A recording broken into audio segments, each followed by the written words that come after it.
We are a peaceful people, struggling we struggle, and we don't look for trouble, just ask around. But when outside faces from foreign places talk about taking over, we ain't backing down. No, we ain't giving up no mountain, and we ain't giving up no tree, we ain't giving up no river that belong to we. Not the one blue sake, not one rice grain, not one chorus, not a blade of grass.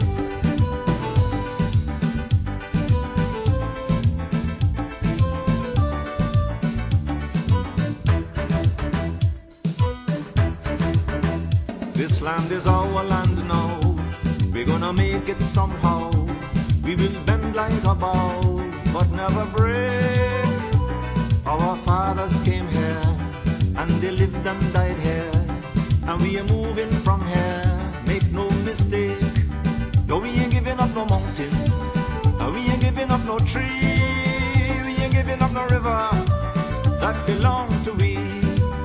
Not one blue sake, not one rice grain, not one chorus, not a blade of grass.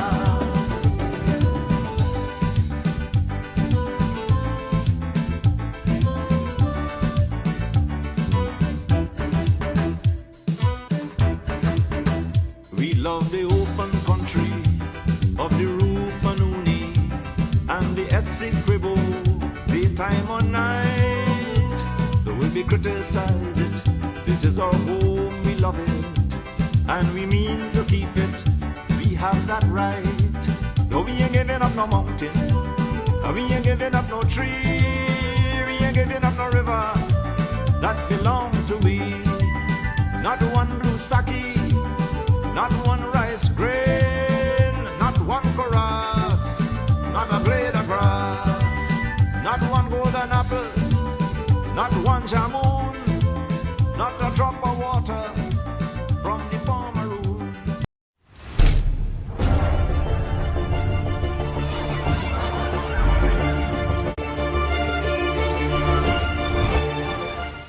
Welcome to another edition of Voice of the Diaspora.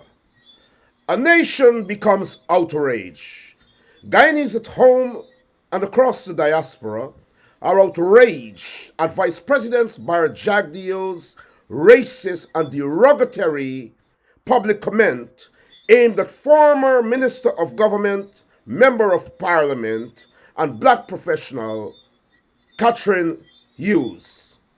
Mr. Jagdeo called Mrs. Hughes a lowlife, a racist and derogatory term in Guyana, particularly aimed at Black professionals. In studio with me today is Dr. Simona Brooms, former government minister, women's rights advocate, and philanthropist. Ronald J. Daniels, attorney at law. Don Kush, lawyer, attorney at law. Anet Ferguson, member of parliament. Welcome to the program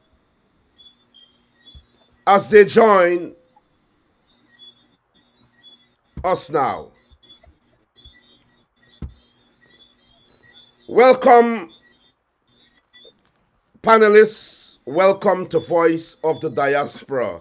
I want to extend a good evening to you. You are Black professionals, Guyanese Black professionals, and we are here to discuss Mr. Jagdeo's racist and derogatory remark aimed at Ms. Cathy Hughes, who is the chairman of the AFC and a member of parliament, a former minister of government, an upstanding Guyanese,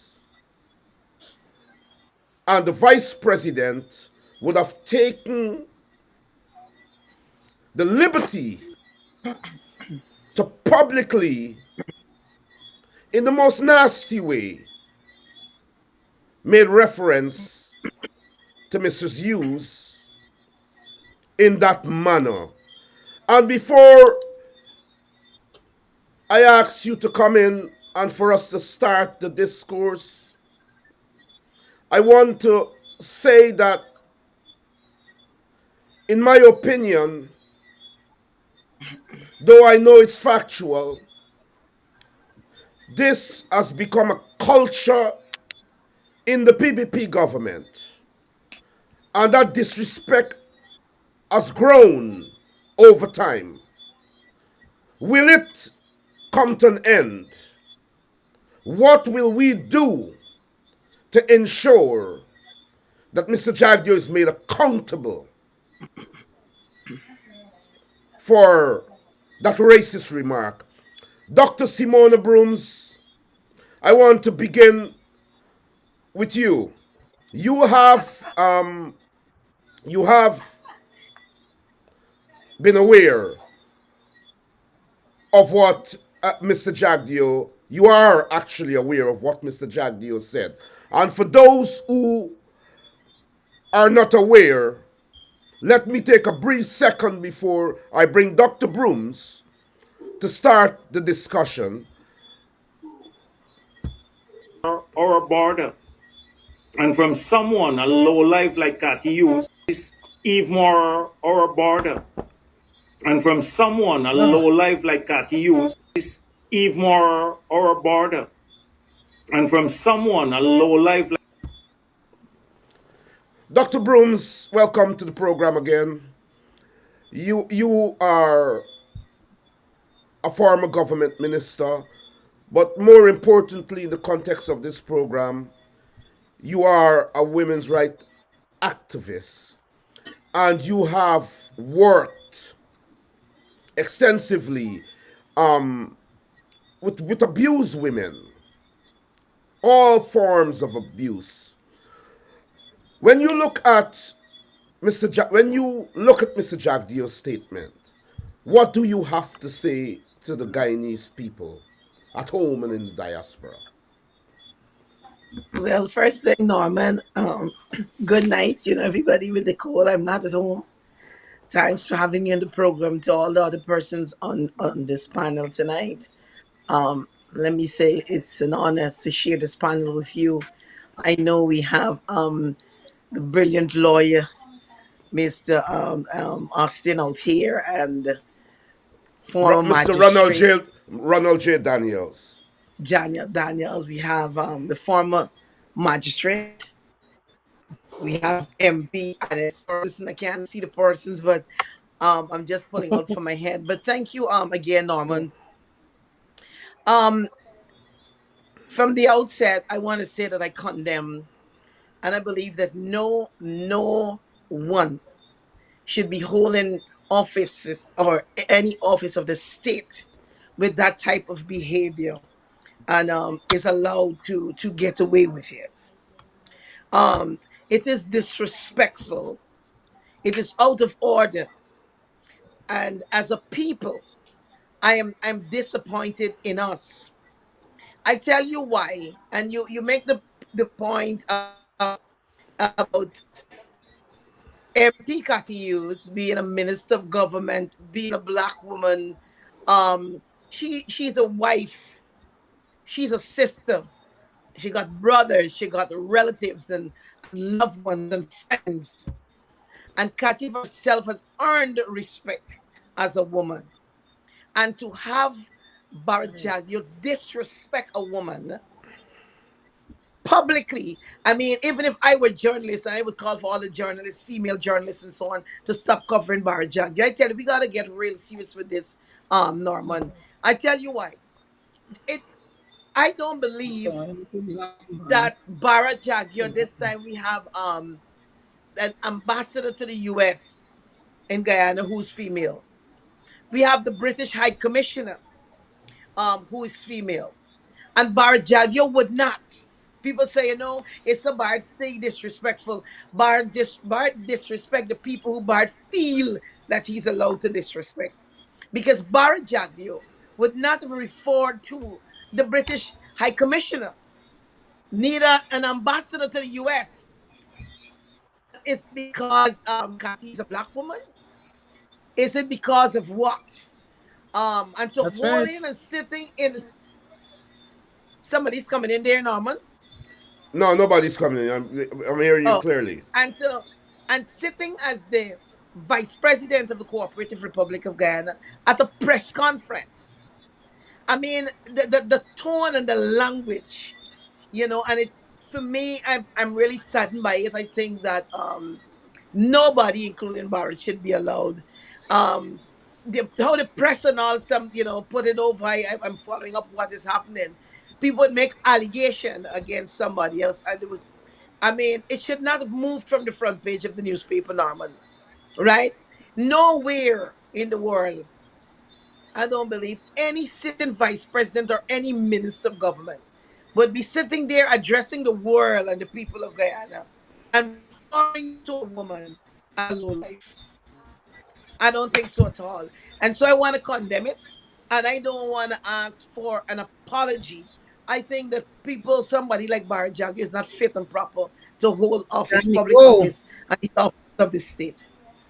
Dr. Brooms speaking Definitely. with Voice of the Diaspora. I want to go to Attorney at Law Ronald J. Daniels, and I want to say distinguished Attorney at Law. I have watched Ronald grow into the distinguished lawyer he is, and I have watched him so humble, but yet so deep, so committed, and so focused. And I'm always happy, he's no stranger to this program, and I'm always happy to welcome him to Voice of the Diaspora. Ronald, picking up from where Dr. Brooms left off, and based on the same question, what do you have to say? Good evening, Norman. Good evening to the panelists. Good evening to the viewers. Thank you kindly for this invitation to be part of such a dynamic, illustrious, and distinguished panel. Only this morning, I was having a conversation with my wife concerning this issue. And in her usual brilliant and articulate way, she was making the observation that we would fall into error if we look at this issue through the very narrow lens of race and discrimination against women, or um, more or less the marginalization of women. This is a considerably wide issue. It is one that really strikes at the heart of the deficit in leadership in our country, and it strikes at the heart of our disposition to not seek accountability from those who hold themselves out as our leaders. So it brings us into confrontation with, respectfully, the man in the mirror. It brings us into confrontation with ourselves. I'm minded that certain persons in society are calling for an apology. While an apology is necessary, I'll be slow to call for an apology in these circumstances because, one can quickly apologize for something and that apology is not genuine. Perhaps the place that we should start looking at this issue from is where the observation is made in the Gospel of Matthew that for out of the abundance of the heart, the mouth speaks. So it really speaks to the heart condition of the vice president. And I came across a beautiful quote today that says, from Learned Hand, words are like chameleons, which reflect the color of their environment. And words are really powerful in the molding of our society. Now, we ought to seek accountability from our leaders, not just for their actions, but for their words, of course. And this whole concept of low life, it's a hierarchical concept. It resides in uh, the concept of classism in the society. And it speaks to, at one extreme, the elites, and at the other extreme, the communists.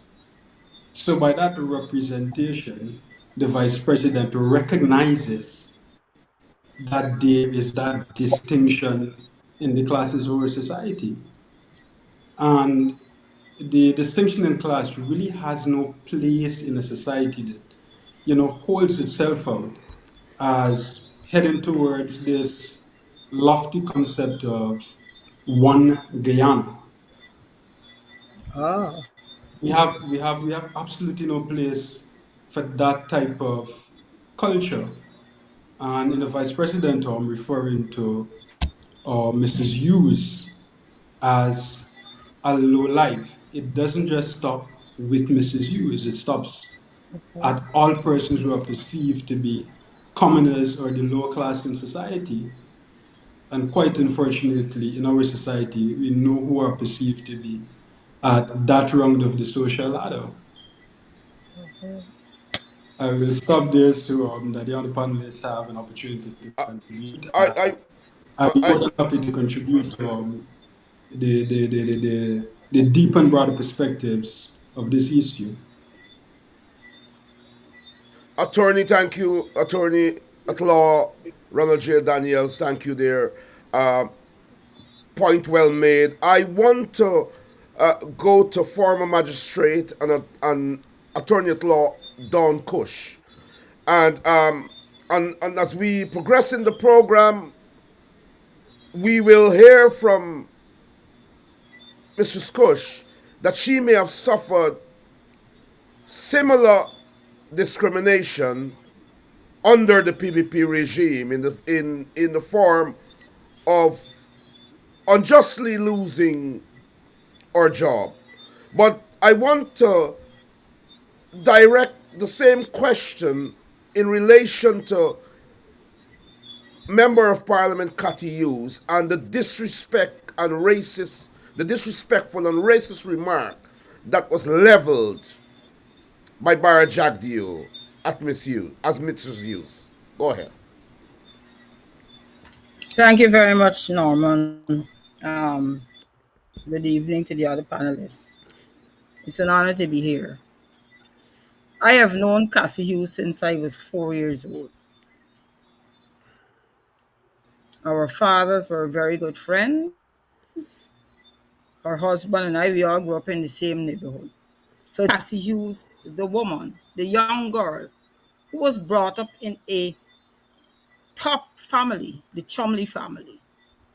But she's always been very humble, very unassuming. We traveled together to the Washington, D.C. conference. Four of us, myself, she, Dawn Hastings, and Royce Ford. And we had such a good bonding time.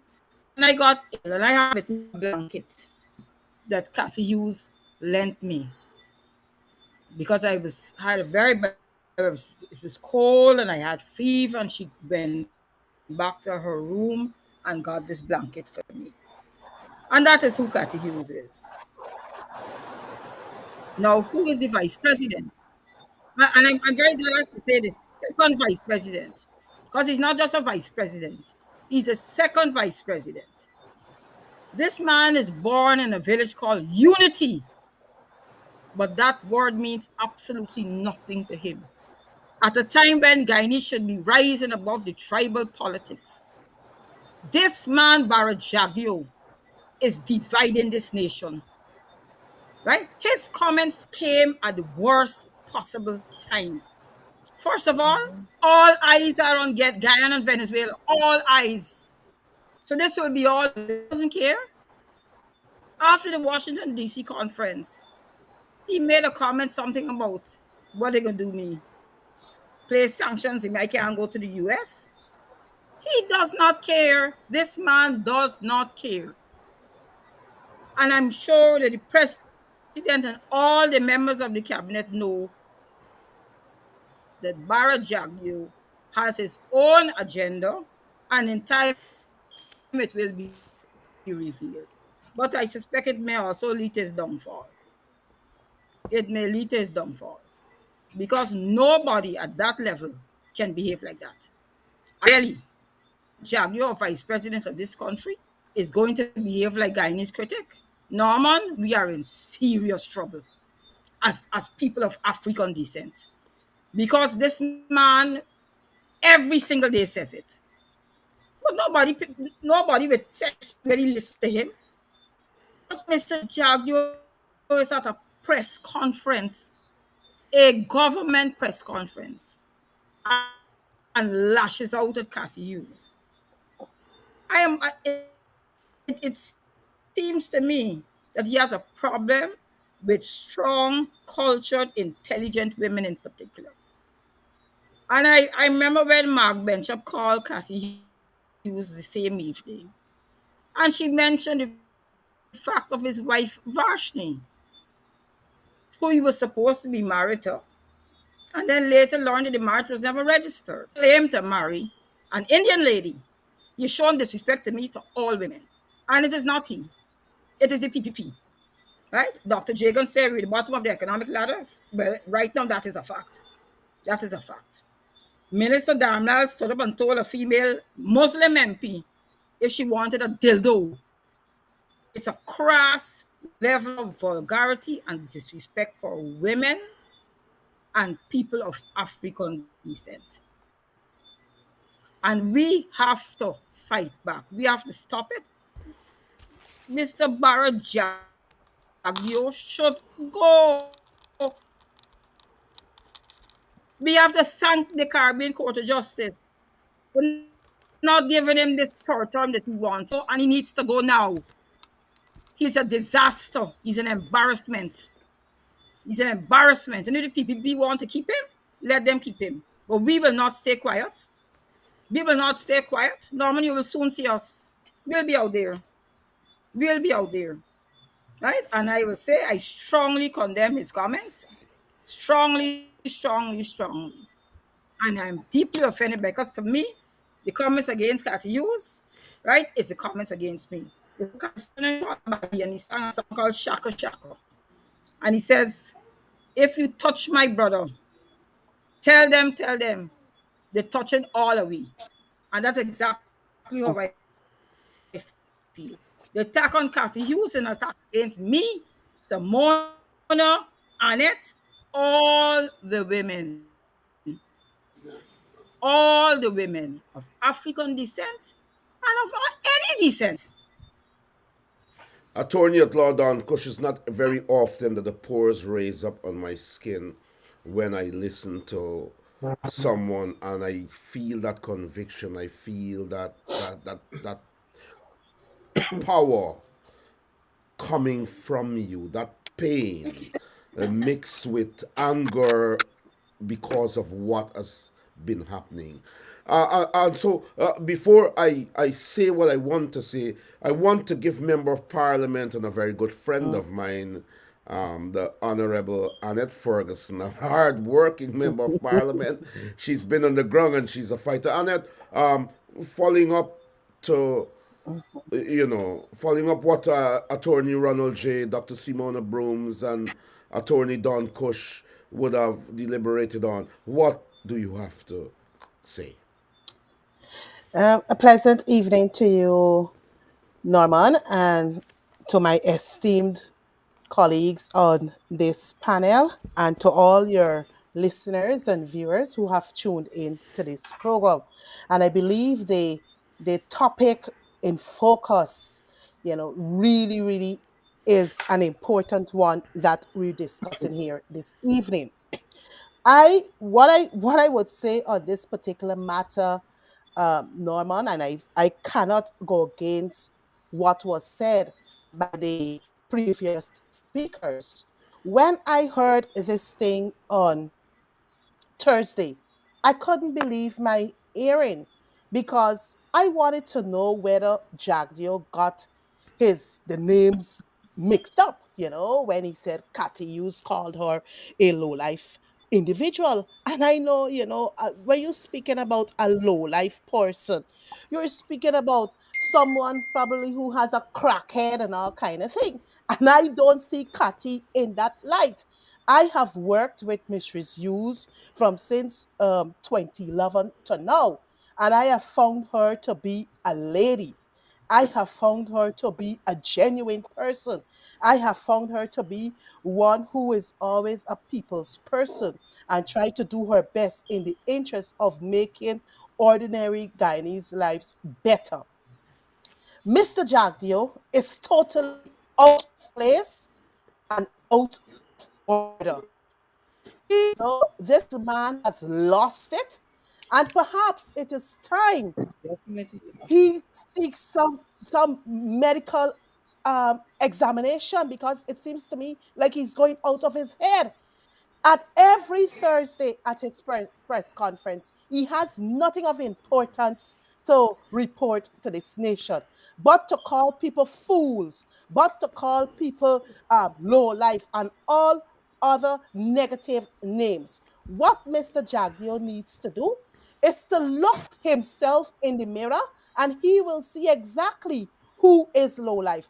Don made the point earlier that he made this nation to believe that he was married to Vashni Singh, when it was mentioned to this nation that things went differently. It wasn't so. I can only imagine what Jagdeo has been doing to those women in the People's Progressive Party Civic. And the silence of these women, the likes of Gail Teixeira, who has been serving in the National Assembly from 1992 to now, some 31 years. She has been in the National Assembly. And with all that has been said against women, whether in the National Assembly or out of the National Assembly, and she remains quiet, it's quite disheartening to me. You have Vindi Prasad, who's supposed to be looking out for the protection of women, women's right. She too has remained silent on all these negative things against women. You have, who else we have there? Onage Waldron, you have Sonia Parag, all these women who are currently sitting in the National Assembly. It seems to me that they have lost their voices when it comes to Jagdeo and all the other men in the People's Progressive Party Civic that continues to berate women. I have publicly condemned Mr. Jagdeo, and I have called upon Mr. Jagdeo to offer an apology. Cathy Hughes, Catherine Andrea Hughes is no low life woman. And I will say to Mr. Jagdeo in pausing here that he needs to look into the mirror to see who is really a low life. Aye. Amen. Thank you, Member of Parliament Anet Ferguson. There, very very passionate, and I can feel this program heating up, and there's so many people who are tuning in, who have tuned in, and who are tuning in so quickly here. Look, before I go to Dr. Brooms, I want to say something, and I want it to register to the opposition and to all Guyanese. It is simplistic and dangerous for the vanguard that is supposed to push back such nasty and oppressive conduct, such degradation, such nastiness. It is when a people repose confidence in an opposition, when they decide that it is the opposition that is their representative,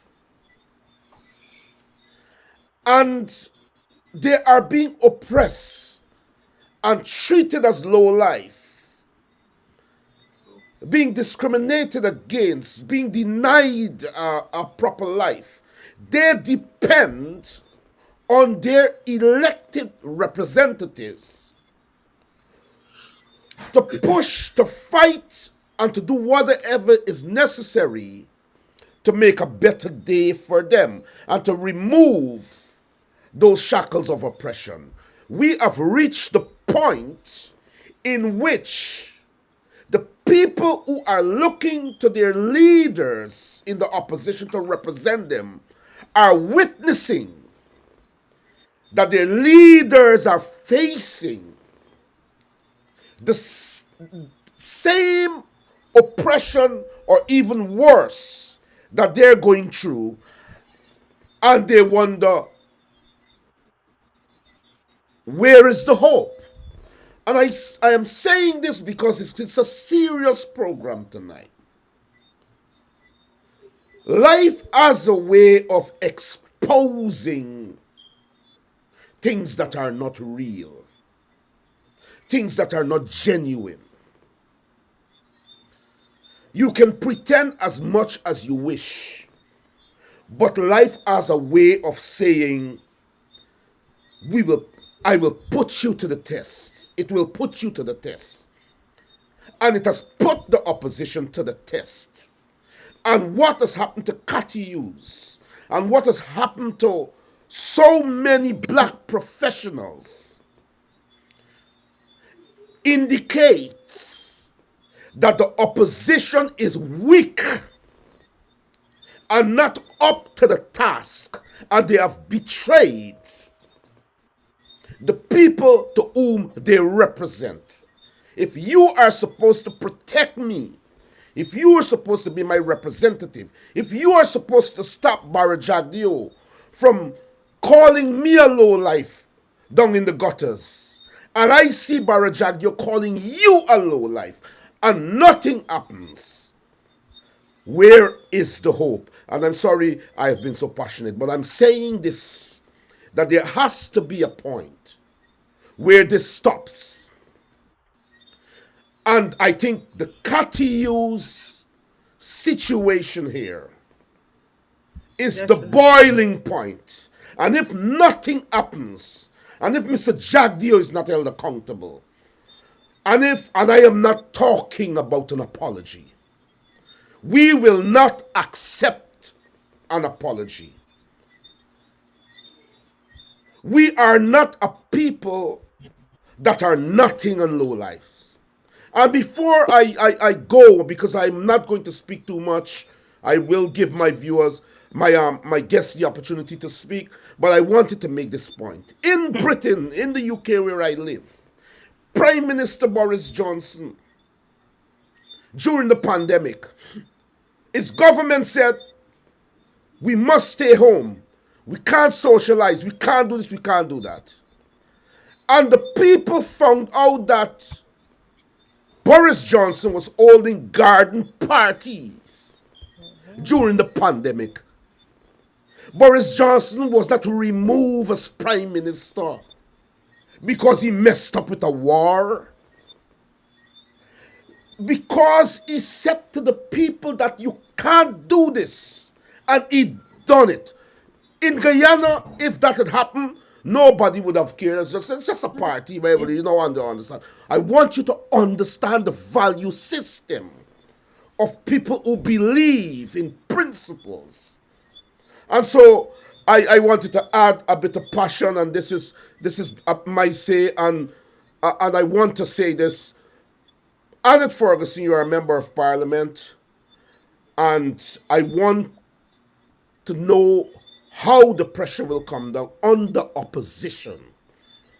But I go to Dr. Simona Brooms now. I do apologize for the passion. I don't do this very often, as you guys know. But this is a serious program, and I want to ask Dr. Brooms, Dr. Brooms, where do we go from here? What is your view of the Well, outcome of this situation?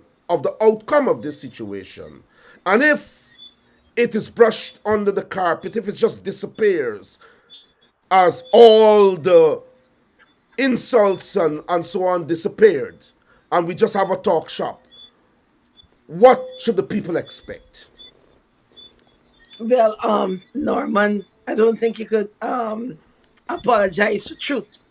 If this is your truth and your heart and what you want to say, I think you've said it well. Um, I was talking with Council here, Don, and while before this program, we conclude this program, we're talking about a picketing exercise.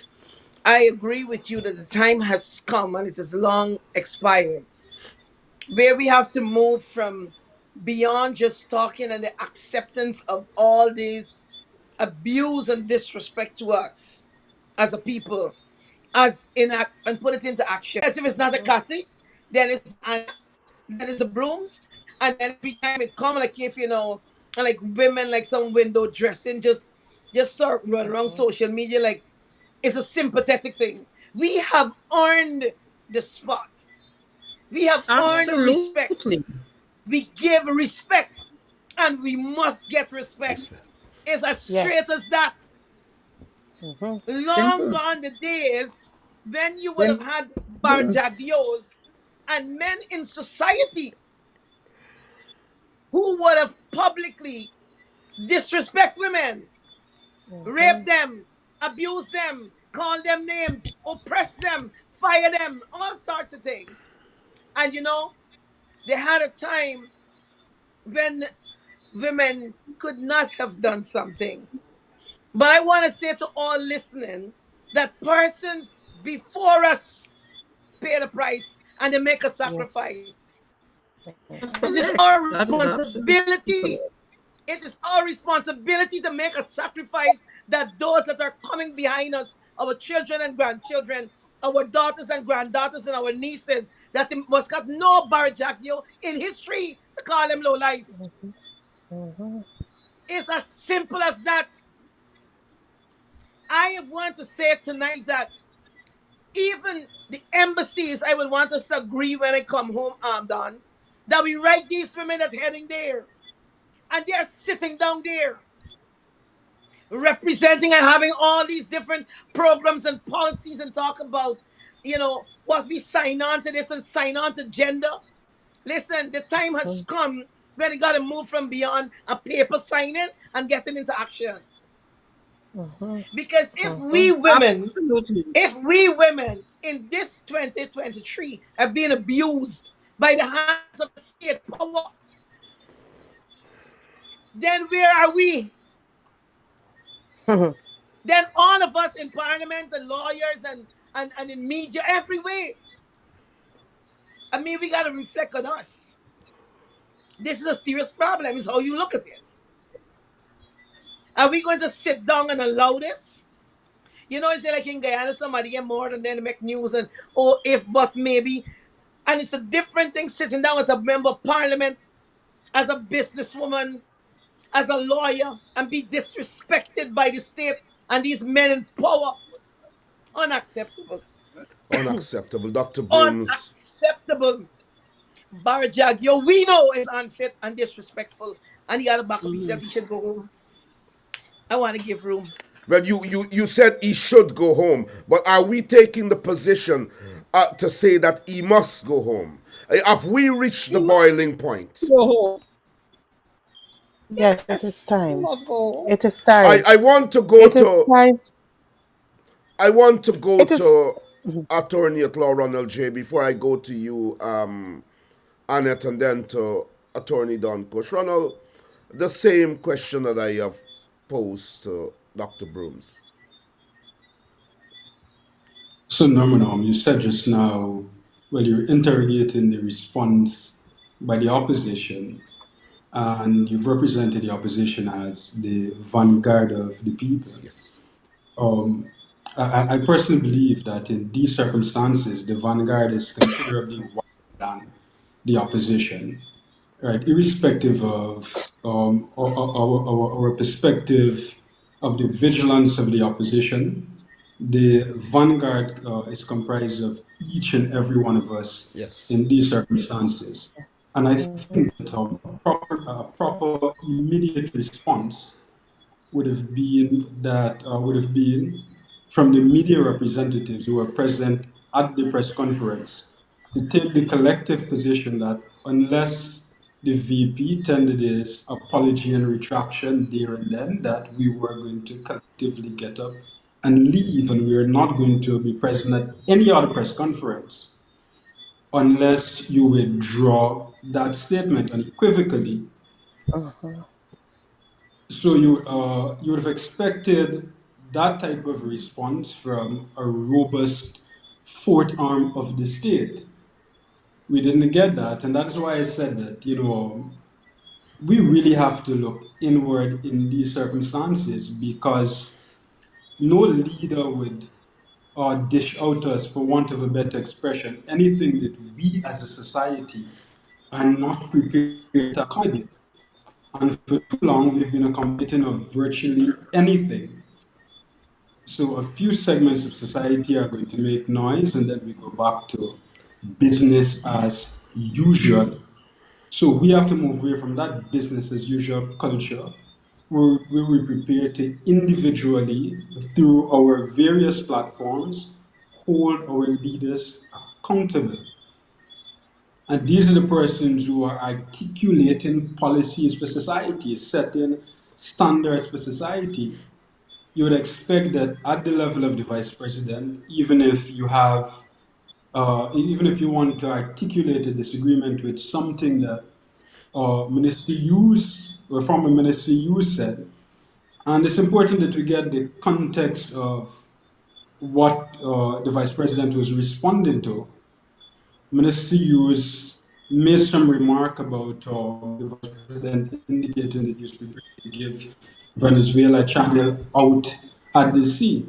Now, even if you want to take Mhm. issue with that, you can do it in a mature and sophisticated way. In And a you could call upon her respectful manner. to substantiate those remarks. And if she can't substantiate those remarks, of course, it's not going to be a good look on her. Um, I personally went to the social media pages of several of the government ministers, especially the female ministers, to see whether there was any response from these ministers. Not that I anticipated any, given the culture of party politics. And as expected, there was absolutely no response from anybody taking objection to this type of expression. And this is not Mrs. Cathy Hughes' issue. This is not strictly a women's issue. It is not strictly an Afro-Guyanese issue. It's a wider Mhm. societal issue that should be condemned by Right. every single segment of society.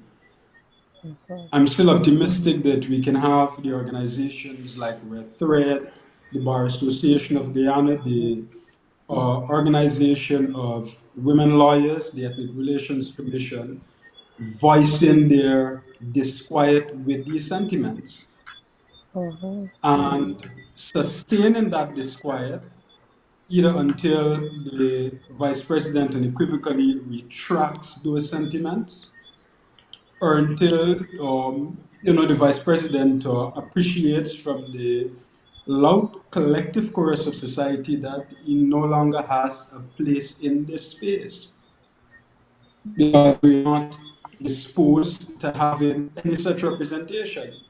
And as the government, you're not representative of only the people who vote for you.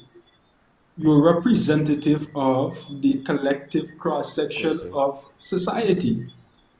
And the collective cross section of society have that responsibility to reject and reject sustainably and unequivocally the sentiments of the vice president. But that is what it should be. Not cutting you. All your point. That is what it should be. But let's face reality. That's not the reality in Guyana. The government does not represent all Guyanese. And so while it is Not at tonight, all. and so while let us be very frank tonight, attorney. Let us when we say what it should be, let us say what it is and what must be done to make it what it should be. We're You certainly minded, forgive me, we're certainly minded of what it is. And it can only be what it should be if we collectively reject this business as usual Mhm. response. Thank you. Mhm. Thank you. Thank Mhm. you. Mhm. Thank you. Go ahead. Mhm. Do you believe that this is the boiling point? That sometimes when too much, people take us, when we were growing up, Ronald, people would take advantage of you all the time, and for reasons you would just let it go. But then we have this term that we say, you know, sometimes you just flip. for something even lesser than the oppression you felt all the time. You flip. So then the man used to punch you in your head. He used to chuck you down, slap you in front of girl and all of that. But you took it. For reasons you took it. And then one day he just put his finger on your nose. He didn't push you down and slap you or embarrass you. He just touched your nose. And that was the end of everything because you flipped. Enough is enough. Have we reached the flipping point? Not from the Absolutely. responses that we are seeing. We obviously have not reached that flipping point. And unless we reach that flipping point, then we'll continue to have these conversations that will just Yes. manifest in only rhetoric.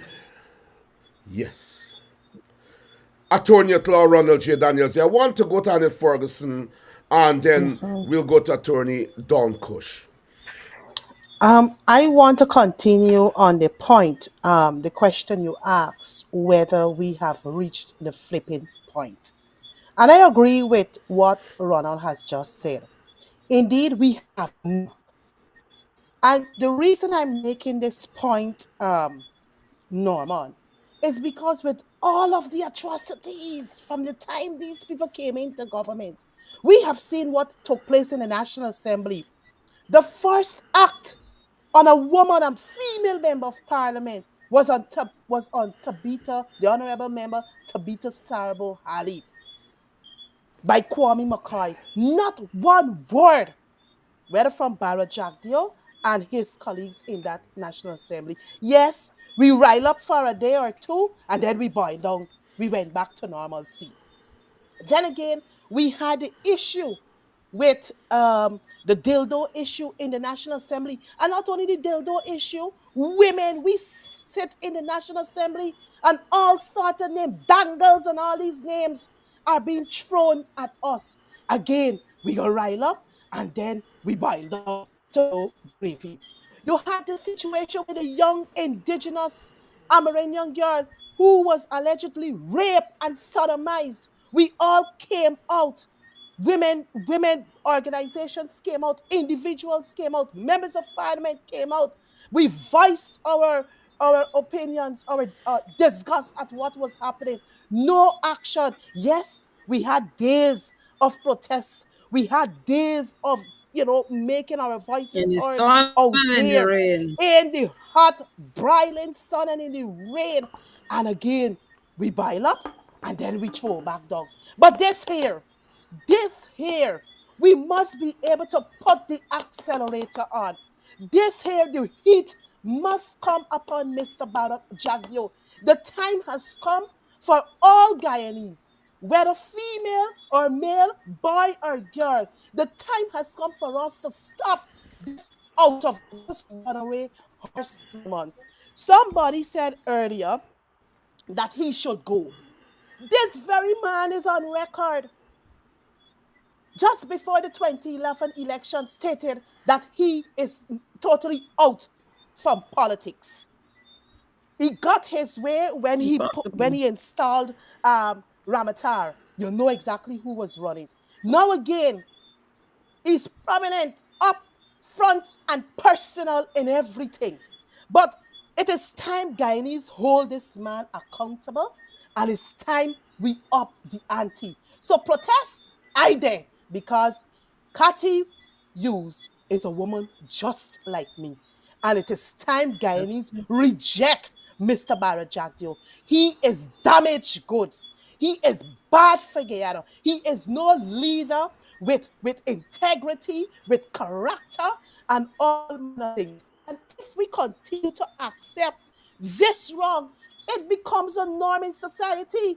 So it is the people who have to push against It these is things becoming it is normalcy. already a norm, MP Ferguson. But I want to ask you: is it going to be a sort of Norton type protest or a Desmondite type protest? Well, not to be Norman. To be honest with you, I cannot. I wouldn't. I won't be able to answer that kind of question at this point in time.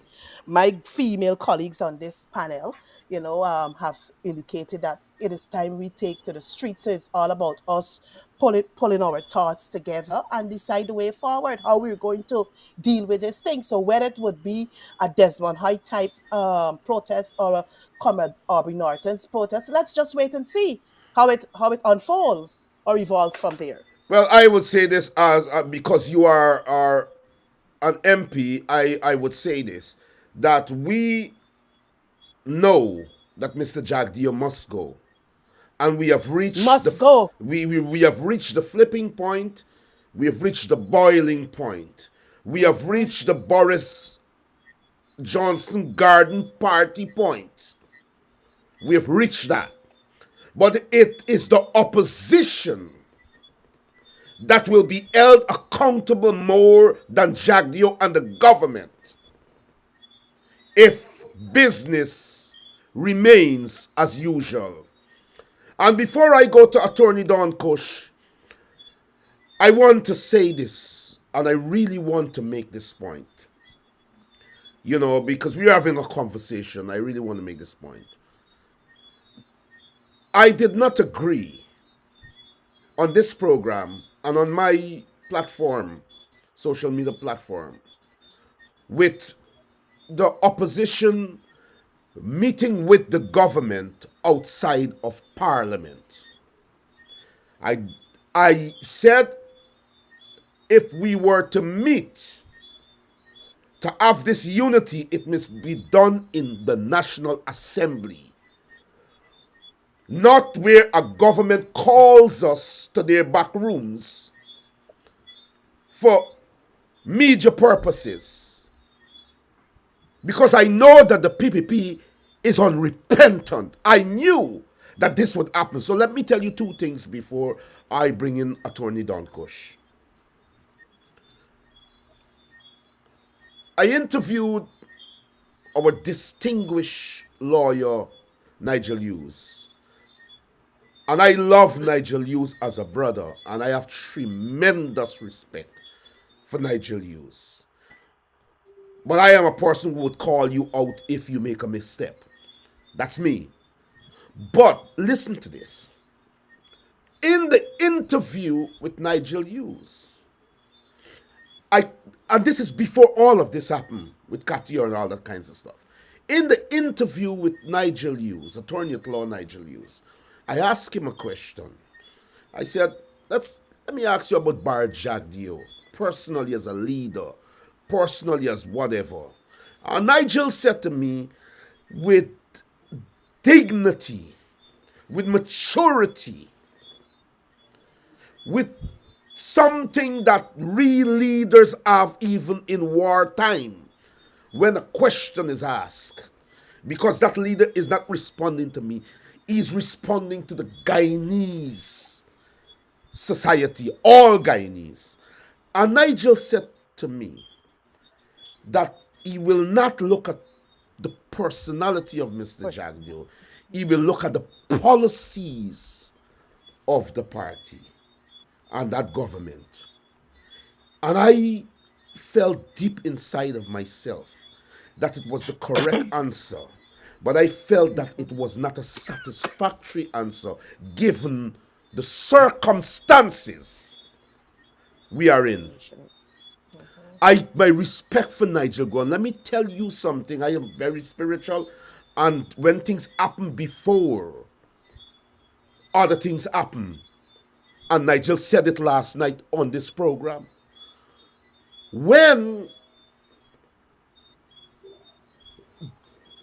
Bharrat Jagdeo said that about the Honorable Cathy Hughes, who happens to be Nigel's wife. When he said that, I said on the program last night, that's very ironic. Because I knew that no matter what you do for the PPP on behalf of this nation, you remain the enemy. It will never change. And that is why I asked him that question. And last night he said, yes, Nigel is a distinguished person. And so I wanted to make that point. And why I made that point is to say to you, no matter what we do, the PPP will never genuinely unite with us. Never. So I don't want to hear the talk shop from the opposition. Let us have the talk shop on these social media programs. But the opposition has to work from here forward. And their longevity will be measured by whether the results come. And they have to ensure that Bharrat Jagdeo is held accountable in a real way, or they will be held indemnity.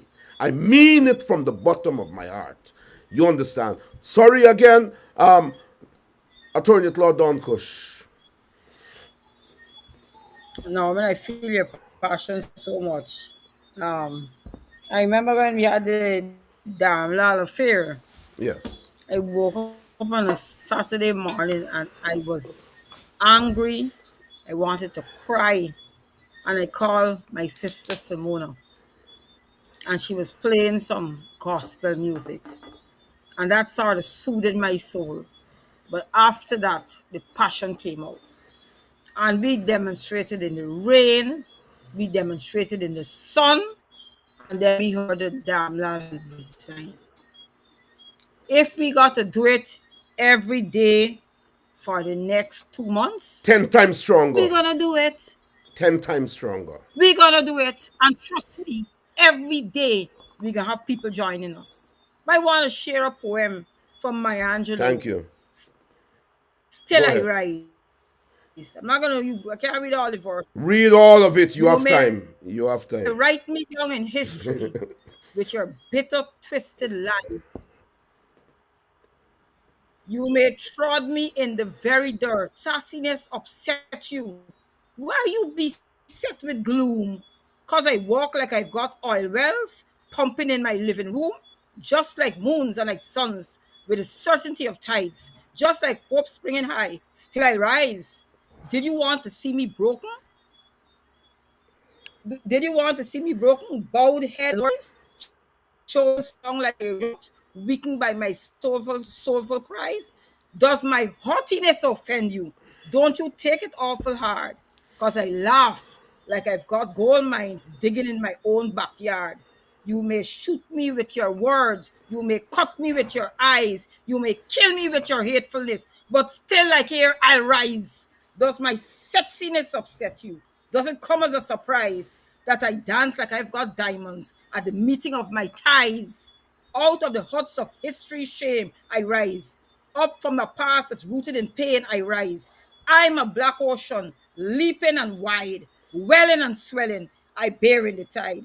Leaving behind nights of terror and fear, I rise. Into daybreak that's wondrously clear, I rise. Bringing the gifts that my ancestors gave. I am the dream and hope of the slave. I rise. And so we will rise against Mr. Bharrat Jagdeo. We will rise against him. We, the women, if the men don't want to come, the women will do it. Because Nani was a slave in Jamaica who led a revolution that was successful. So we could do it now. There's nothing that stops us. Who's Bharrat Jagdeo? He has no credibility, zero credibility. He's a liability to the PPP. A Mm-hmm. liability to the PPP. And they Mm-hmm. know it. But guess what? He probably kept secrets for all of them. That is why nobody don't want to say anything. Because if the bank for you, what are you gonna say? You gonna expose you. We ain't got to, we can say about us nothing. We come in the most inhumane conditions, and we survive slavery, and we survive years of the PPP. Mm-hmm. Then we got a break, and we get a breather, and then back again. And who's back again? Bharrat Jagdeo, the second vice president, who gives a press conference every Thursday. Tell me where in the world every Thursday the vice president gives a press conference. Not the first vice president, the prime minister, not the president Dr. Irfan Ali. No, Mr. Bharrat Jagdeo from the village of Unity, the most divisive. Lord, take the bill. Attorney at law Don Kush there, more pores again, raising up, and Sorry tears, to raise the tears, force. tears came to my eyes a bit, and I'm feeling, because I came from a black woman, and when I sit amongst black women, I feel that nurturing. I'm enveloped by them, and I feel safe. I feel like the energy is flowing through me. Like something is giving me an energy to go on. And it's emotional for me tonight. This program was not meant to be like this. If you watch my programs, I do not say much anymore. I ask the questions and I allow the guests to speak. And tonight the women have set that foundation, have put me on their laps as a baby and said, "You can cry, I will rock you." But he has to go, and I know he has to go because the black He has to woman go. is He hurting. has to go. And I mean it tonight, because sometimes we go on programs and we talk intellectually and all of that. This program is that, and it is more. And there are powers in my midst that is raising a spirit in me that is not normally raised. And so, Dr. Brooms, and we will move on to look at the wider context of this sort of disrespect and oppression, and how it can be used as a catalyst, incorporated into the focal flipping point, bringing everything together to present a case to say enough is enough. We are not going any further. Enough is enough. We're not going any further. Dr. Brooms, so much has happened under the PPP government for the 23 years and this ensuing 3 years, I think, and so on. And the conversation has been had, the discourse we engaged in, and everything. The status quo remains the same. We have to connect this wider culture of male disregard for women, the macho posturing, and the fact that the so-called low life are the people that are being oppressed, that are hungry, women being abused every day, murdered, killed, some people getting off. A minister got off scot-free because money is passed. But the power of the struggle forced him to resign. But money has been passed and he has not faced the long arms of the law. Have we reached the zenith, Dr. Brooms, in which this conversation, like other conversations, will have to be stepped up a notch to a higher level, because this conversation will not happen because we would have eradicated that position that would cause this conversation to happen. And we have gone to a higher level where a higher conversation must happen. And so I ask you, when we connect it to the hungry women and men out there, to the low life, to the real low life that Mr. Jagdeo is referring to. Because when they call you a low life, they have a disdain for the man who sweeps the street. They have a disdain for the vendor with a dirty apron. Not dirty as nasty, but with the fruit juices and so on it that they see. The status that is more nasty and scornful than the apron, that they scorn those who have to Le vote for them. Marco. You People understand? in Moko. The people in Moko and all this. Dr. Brooms, you have worked with oppressed people, with abused people, with people who have nothing. Ronald J., Attorney at Law Ronald J. Daniels, knows the streets. He knows the interiors. He knows discrimination by his own under the PPP government because he wore a dreadlock and was seen as just an ordinary low life, as Mr. Jagdeo puts it. Minibus stout, low life, as Mr. Jagdeo sees it. He does not see a Guyanese striving to make a living because other opportunities are not there. Like Ronald came from where he came from, and today he stands as a distinguished lawyer. Dr. Brooms, you have walked that road. If we cannot hold leaders accountable, how can we fight to bring a brighter day for the oppressed that you have been fighting for? Norman, the first thing I want to separate myself from Bharrat Jagdeo. My language. I don't see people who are, and in some cases, where the system and the state oppress them and poverty and all of that, to see them as Yes, low life. So I don't barring eyes of me Brooms look through. So I want to separate myself from Bharat precisely. language. If Bharat sees them that way, Bharat could see Cathy as a low Absolutely. life. I see Cathy as a woman and as a sister. I see Cathy as a role model. Exactly. So I don't Yes. want to use his Yes. language. The other Absolutely. point, before I come to answer your question, you ask Anet the action that is necessary and what type of action, and you label the action to a Desmond Hyde Yes. type of action, or Oh, Brie Norton type of action. Listen, I'm saying any action that will bring a different got to be our action. Thank Women you. in action. I don't Women want to in hear action, thank you. but Desmond Hyde action and Aubrey action. With all due respect, it's a new type of action. You see, I ain't well yes. now. Call, Well, yes, yes. trying to just Let's have the answer, conversation. Let's have the right? conversation, Dr. Brooms. So it must be a real and purposeful action, one that will not cease. There's not in That's 21 days correct. protesting with a damn land situation, with the crisis that women find themselves in this country.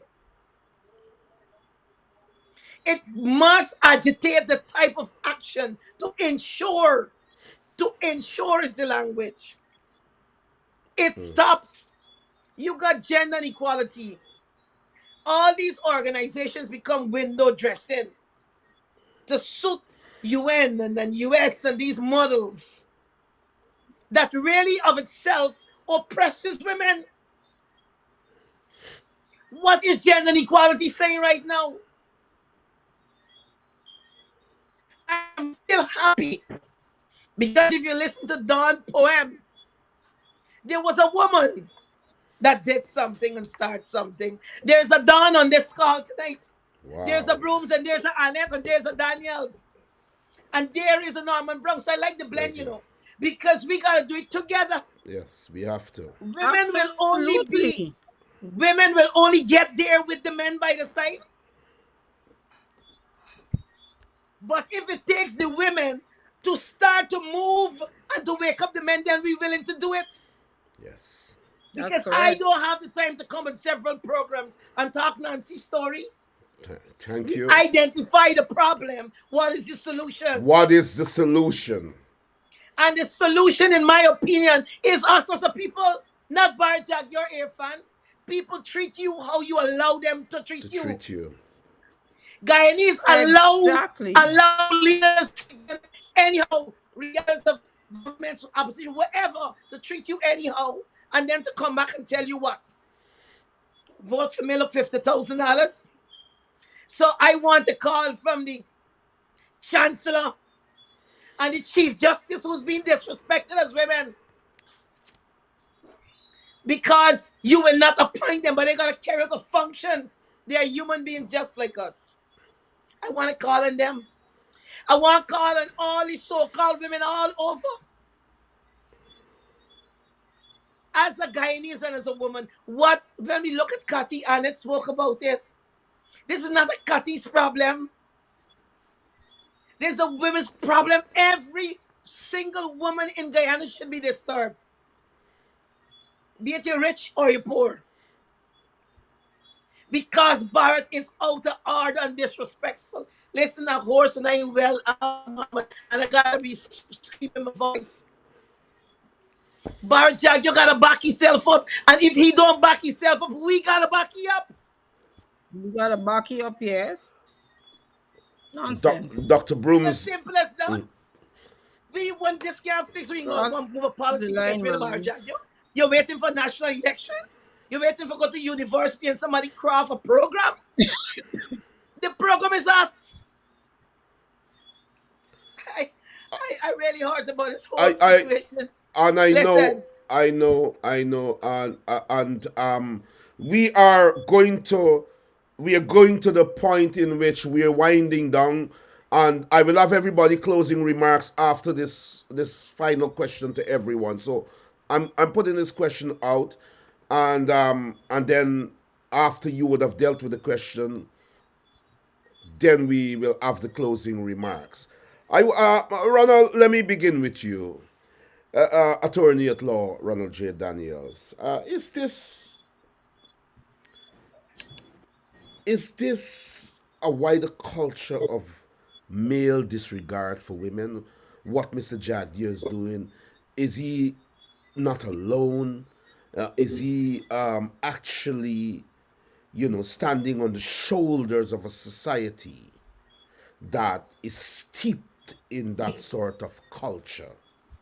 And so it becomes okay and it becomes acceptable. Is that what it is, attorney at law Ronald J. Daniels? Well, I would hesitate to say that he is standing on the shoulders of a society that has cultivated a culture. Perhaps he's providing the shoulders for the society to stand on, because as a leader, you should be the one who is steering the society from this type of culture.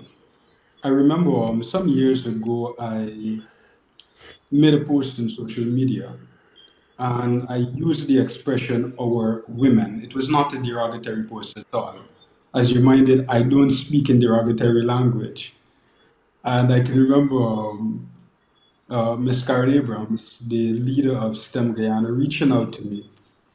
And she cautioned me against using such patronizing and patriarchal expression as our women, which tend to put women in that construct as possession. And before she said that, in my mind, it was, a term of endearment that I'm using. And I didn't look at it in that broader context. And I've been ever so conscious. And I've not used that expression again, whether privately or publicly, because words have molding power. Words are really, really important, and especially words that come from certain section of society.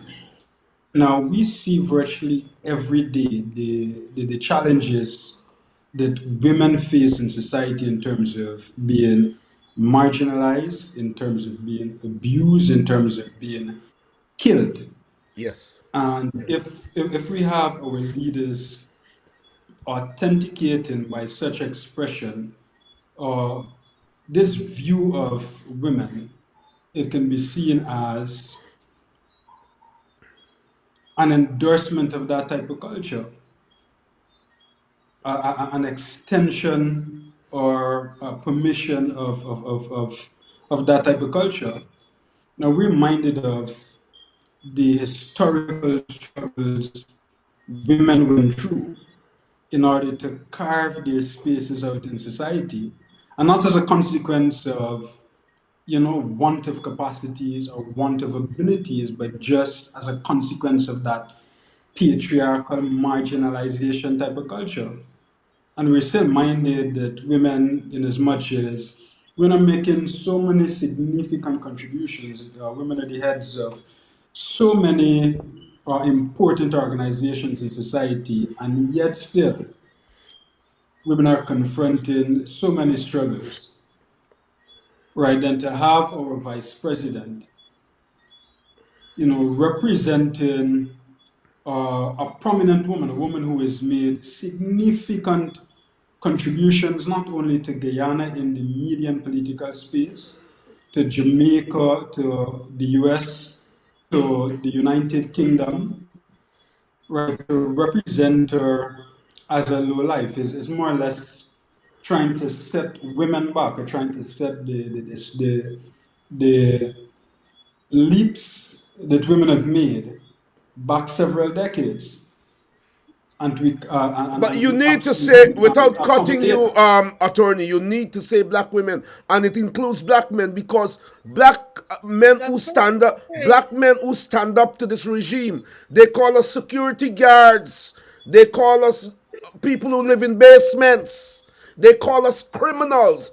So the discrimination is not only against women, it's against black men too. So it is black people, Afro Guyanese, that they have singled out Well, I to did indicate sorry, attorney, go ahead. no, that's all right. Well, I did indicate from the outset that we fall into error if we look at this issue through the narrative perspective as a women's issue. It's a Yes, you broader did. issue. You did. And I did document for us, this whole concept of the, this whole low life concept and the classism that it speaks to.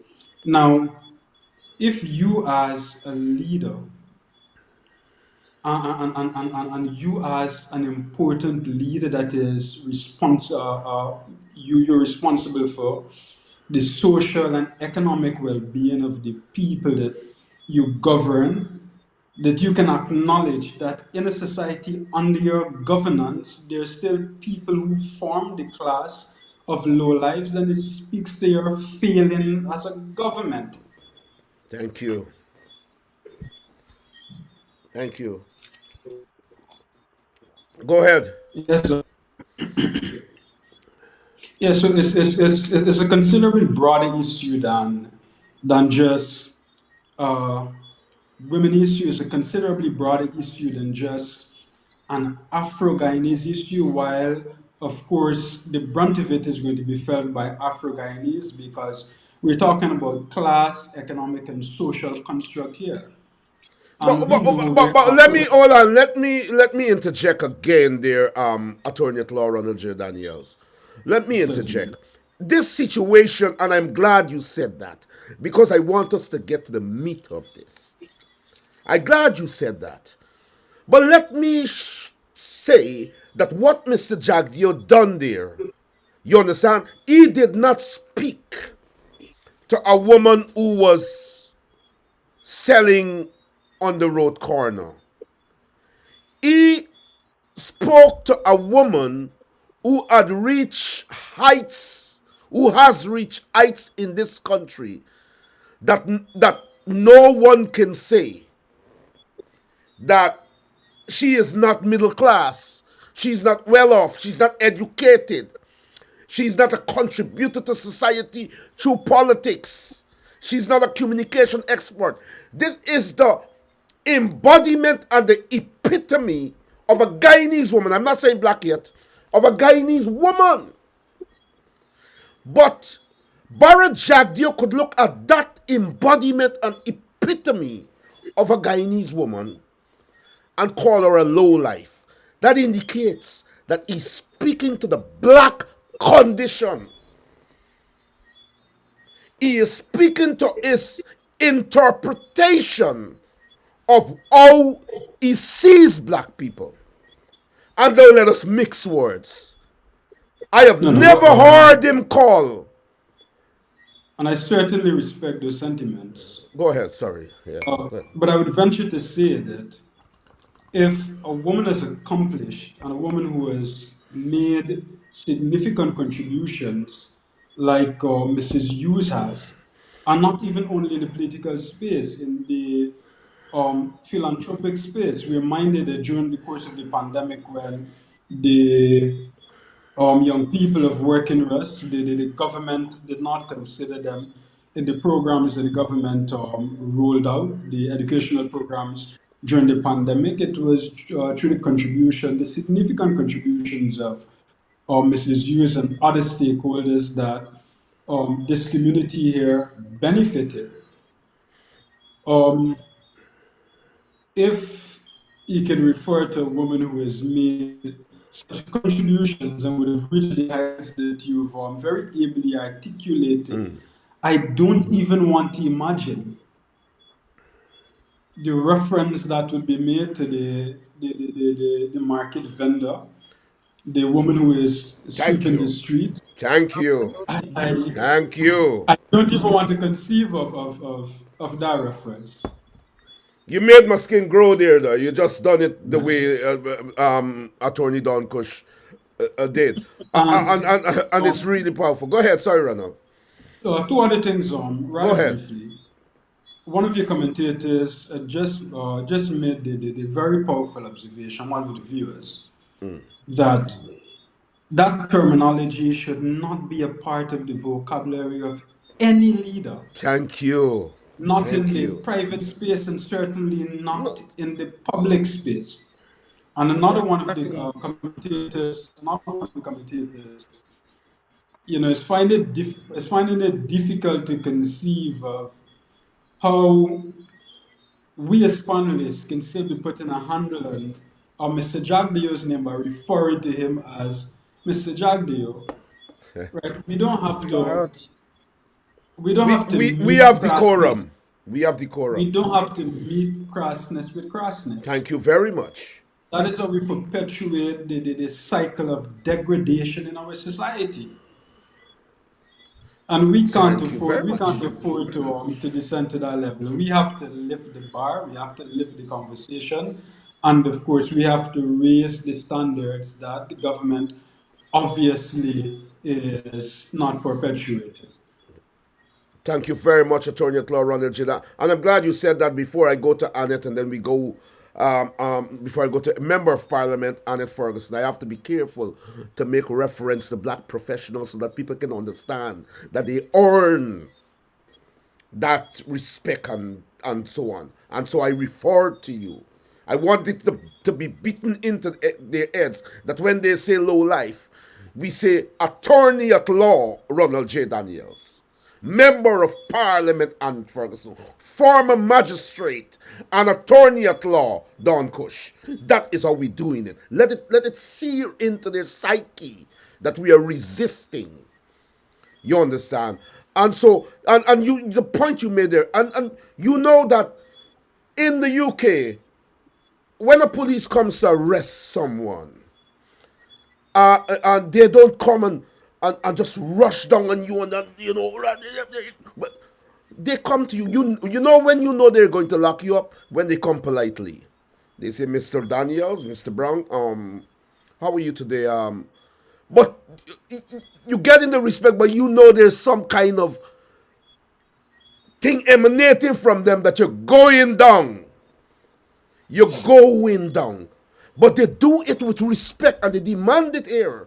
Because there's so many systems in this country, a man could say, you know what, he grabbed me and so on and so on and whatever, and the law, you know the law.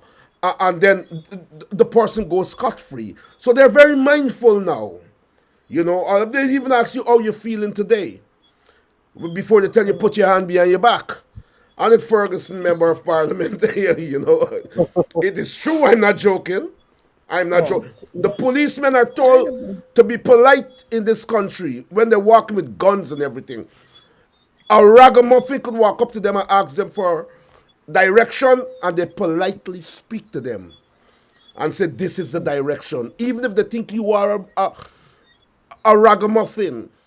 The what you confronted them for is important, that they're polite and give you that sort of information.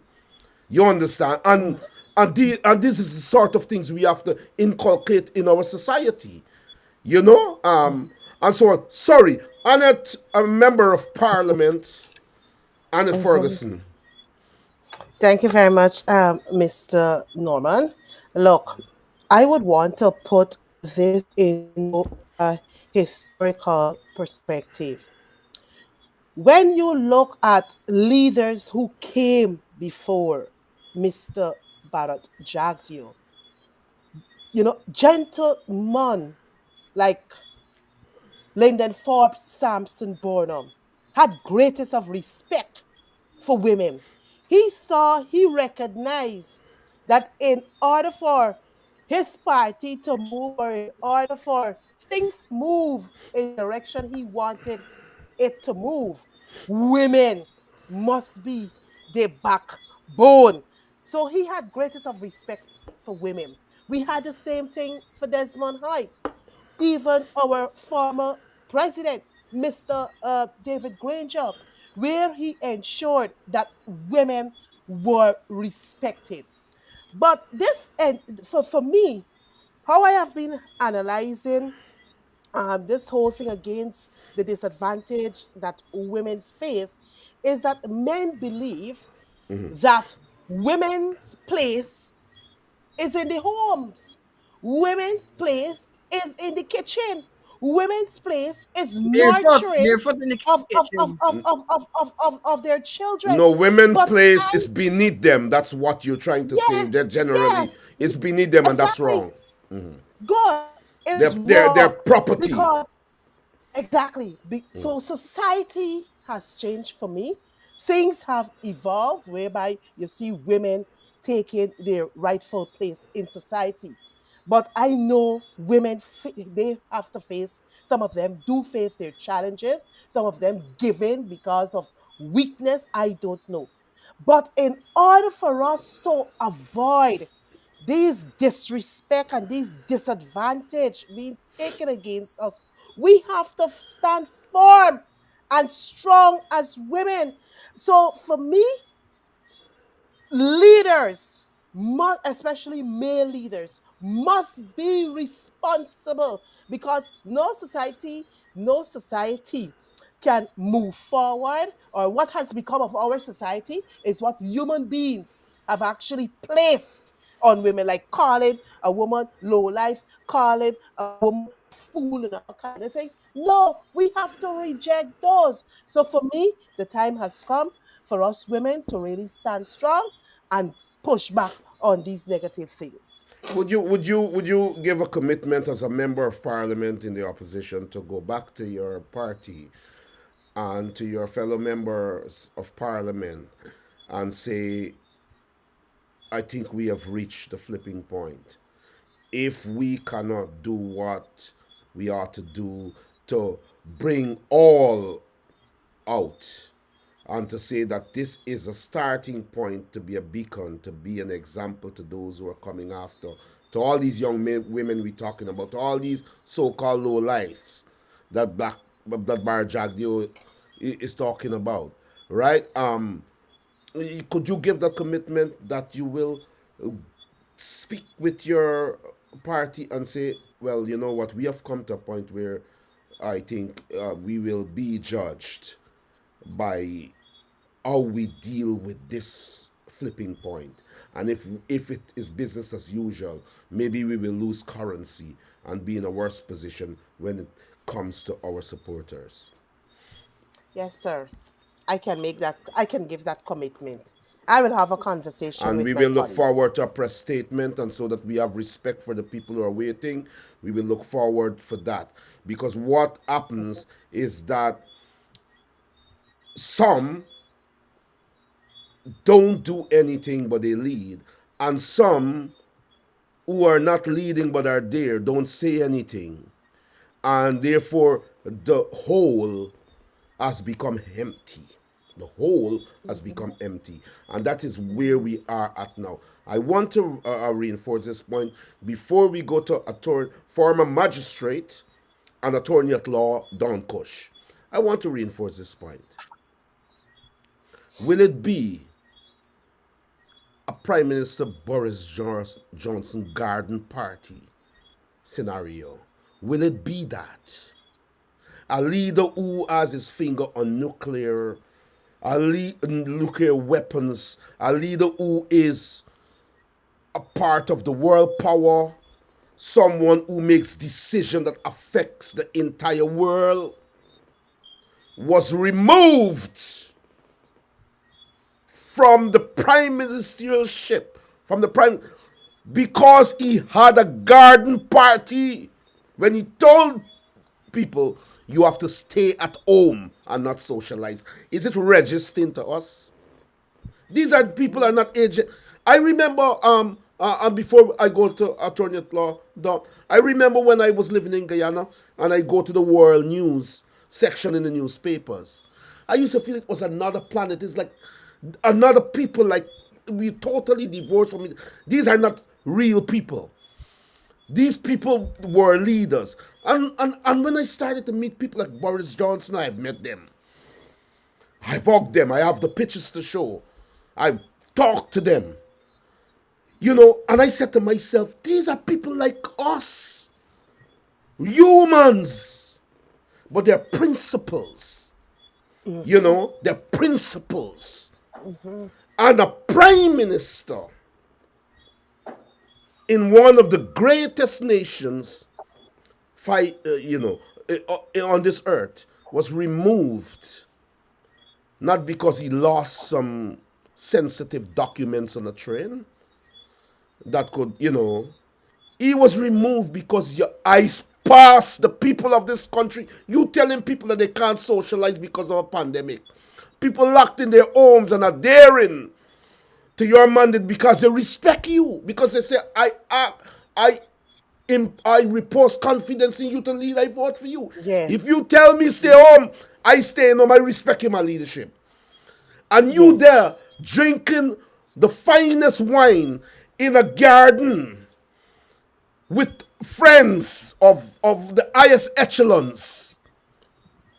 And he lost his job for that. I want to reinforce this point to those who are listening, and so many are listening. Attorney at law Don Kush, we will have your position on the question that Attorney Ronald J.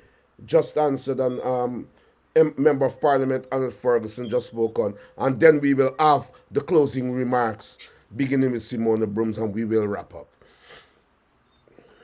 I'm not sure there's going to be an answer to the question, but one of the issues we all have to consider is the little black boy that Gypsy sang about. Right? He said, little black boy, go to school and learn. Little black boy, show some concern. Little black boy, let him get off the streets. Get off the streets and something. But the lyrics are profound. We have to start at the level of the youths, the little boys and the little girls. The little girls who sometimes don't go to school, right? Because somebody picks them up and gives them some money, right? So the problem starts at the level of the youth. Just someone would know about that. The levels of the very young. Then it grows and it grows and it grows.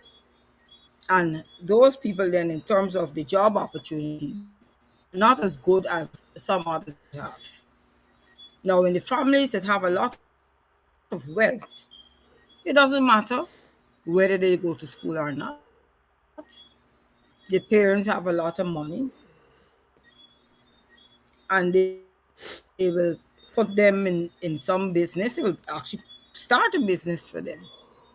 We don't have that, right? We need to start empowering our people so that they have confidence in themselves.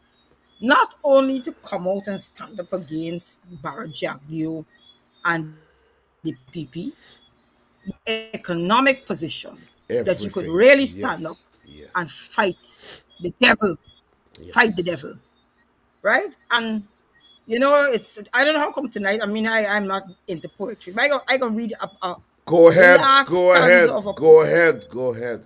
It said, I'm hoping your post is up, and somebody else post is up to tonight when You I could read read this. you could read the I whole urge poem. You you, don't have to read the last stanza. Read the whole poem. no, why? I am Well, paying if the I whole am poem paying is for the time here, you know. Don't worry, the PPP am paying for this. no, but Oh, go ahead, read your last no, I go read the stanza. last stanza. The last stanza is yeah, the last stanza is what really pulled me. It says, I urge you from this day, attitude to which you're prone. You're not in this world to be fleeting like colognes. Every race of human beings climbed out of your skin tone. You know who wrote that poem? Ronald J. Daniels. Wow, please He go. wrote that Oh, poem. you make my skin crawl, you know, And God. Say it, that poem could you just read it shouted, again for us, please? I Please. urge you from this day, stand on your own. Leave behind that passive attitude to which you are prone. You're not in this world to be fleeting like colognes. Every race of human beings climbed out of your skin tone. My brother Ronald J. Daniels wrote that poem. Brother Ronald J. Daniels wrote that, but Bharrat Jagdeo would call him a And low that life tomorrow. resonated with me. Bharrat Jagdeo would call him a That low life resonated with me. tomorrow. Because He would get sometimes we critic to have call him a this, low life tomorrow. That is the culture. Sorry, go ahead. but who cares what the, No, I'm just saying I to mean, you. no, I'm just that's why saying to you we the have, degree. that's why, I know, no, but that's what I'm saying. That's why he says, leave behind that passive attitude to which you are prone. We have been passive. Thank you very much. We have been passive. Courtney Cromwell was murdered. Ronald Ronald Waddle. Waddle was murdered. Yeah. Right? The amount of people who were murdered and what we are. And he's saying, leave behind that passive attitude to which you are prone. So now we're saying, no, we're going to tell Barjag, yo, hello, the passive attitude, finish. It finish. Well, Happy hour is over. Happy hour is over. It is. over. You have no moral duty. You nor the people, we have no moral duty to govern us. He has to go, but Bharrat You Jagdeo don't have has to it, go. and we have no respect to give you. And Right? so go. Particularly, Sorry, go ahead. Go ahead. particularly this time. Particularly this time, right? And I was listening to him and I realized this man has a problem with women. Because he's speaking about duo. Not in any bad way. And then when he started to speak about the vice president, a woman, Delcy Rodriguez, I said, but what is this? This is unbelievable. The whole shifts of tone by this man, Bar Jagdeo. Or should we just say Jagdeo? It is awful to think that there are so many people in this country who are struggling, Norman, struggling on a daily basis. Some of them are professional for 3,500 and 5,000 US to have a laundromat. And I mean one that's washing clothes. You got to have a laundromat. Right? And they're going up all over the place. Yes. Nobody's building any small houses anymore. The skyscrapers. So we'll have them. And usually in countries, people build skyscrapers when you don't have space. But here is where you got money. We gonna flaunt it in front of your poor Yes. black face. Yes. Yes. We gonna show you what we have and how powerful we are. We can And see what then you're gonna do. we're But gonna as you call said, you. Then we're gonna call you low life there comes after a time. that. That's correct. And there comes a time when you reach a stage you just cannot take it anymore. And for Flip it. me, Flipping point. that comment made, that was my flipping point. Flipping point. It I called is. Anet right away. It is the I said, flipping. Anet, you going to the road tomorrow. Right? And she said she was not feeling well. I called Simona. She said, she away. I said, oh God, I need you. He said Thursday next week. That's all right. Thursday next week, we will be starting The struggle. what we have to do. And the opposition The struggle. has to become a part of that struggle. And I'm saying this, we have to get all Guyanese, or as much as we can, That's correct. to say that we have reached the flipping point. We have reached a flipping point. We are going to go to the closing remarks now. We will begin with Dr. Simona Brooms. I know that she is not too well, as many of us aren't. And Member of Parliament Anet Ferguson, and so on. I am not too well. I have to force myself. It's about 2 o'clock in the morning, 2 something in the morning. But it doesn't matter to me. But before we go to the closing remarks, let me remind you that this program is for the people. And it can be an intellectual program. I had the opposition leader of Barbados on last night, and distinguished attorney at law Nigel Hughes, and it was such a serene program, such a beautiful program. But I don't want it to be only that. It has to be a program that responds to the different pulse rates of our society. You understand? And I really mean that. I want to also to say to my viewers that Apostle Nigel London, Apostle Eliakim, if I'm pronouncing it correctly, was supposed to be on this program, and my co-host J.R. Crawford was supposed to be here. This program is supposed to take up to 10 people, up to 10 guests, sorry, and it only accepted 5 tonight. And that is the reason why Apostle didn't think, because those who came in first were the ones. If Apostle had come in first, then, and so the 5 that were here first, when I tried to add the others, J.R. Crawford and Apostle Eliakim, it didn't allow me. And so I will have a separate program tomorrow,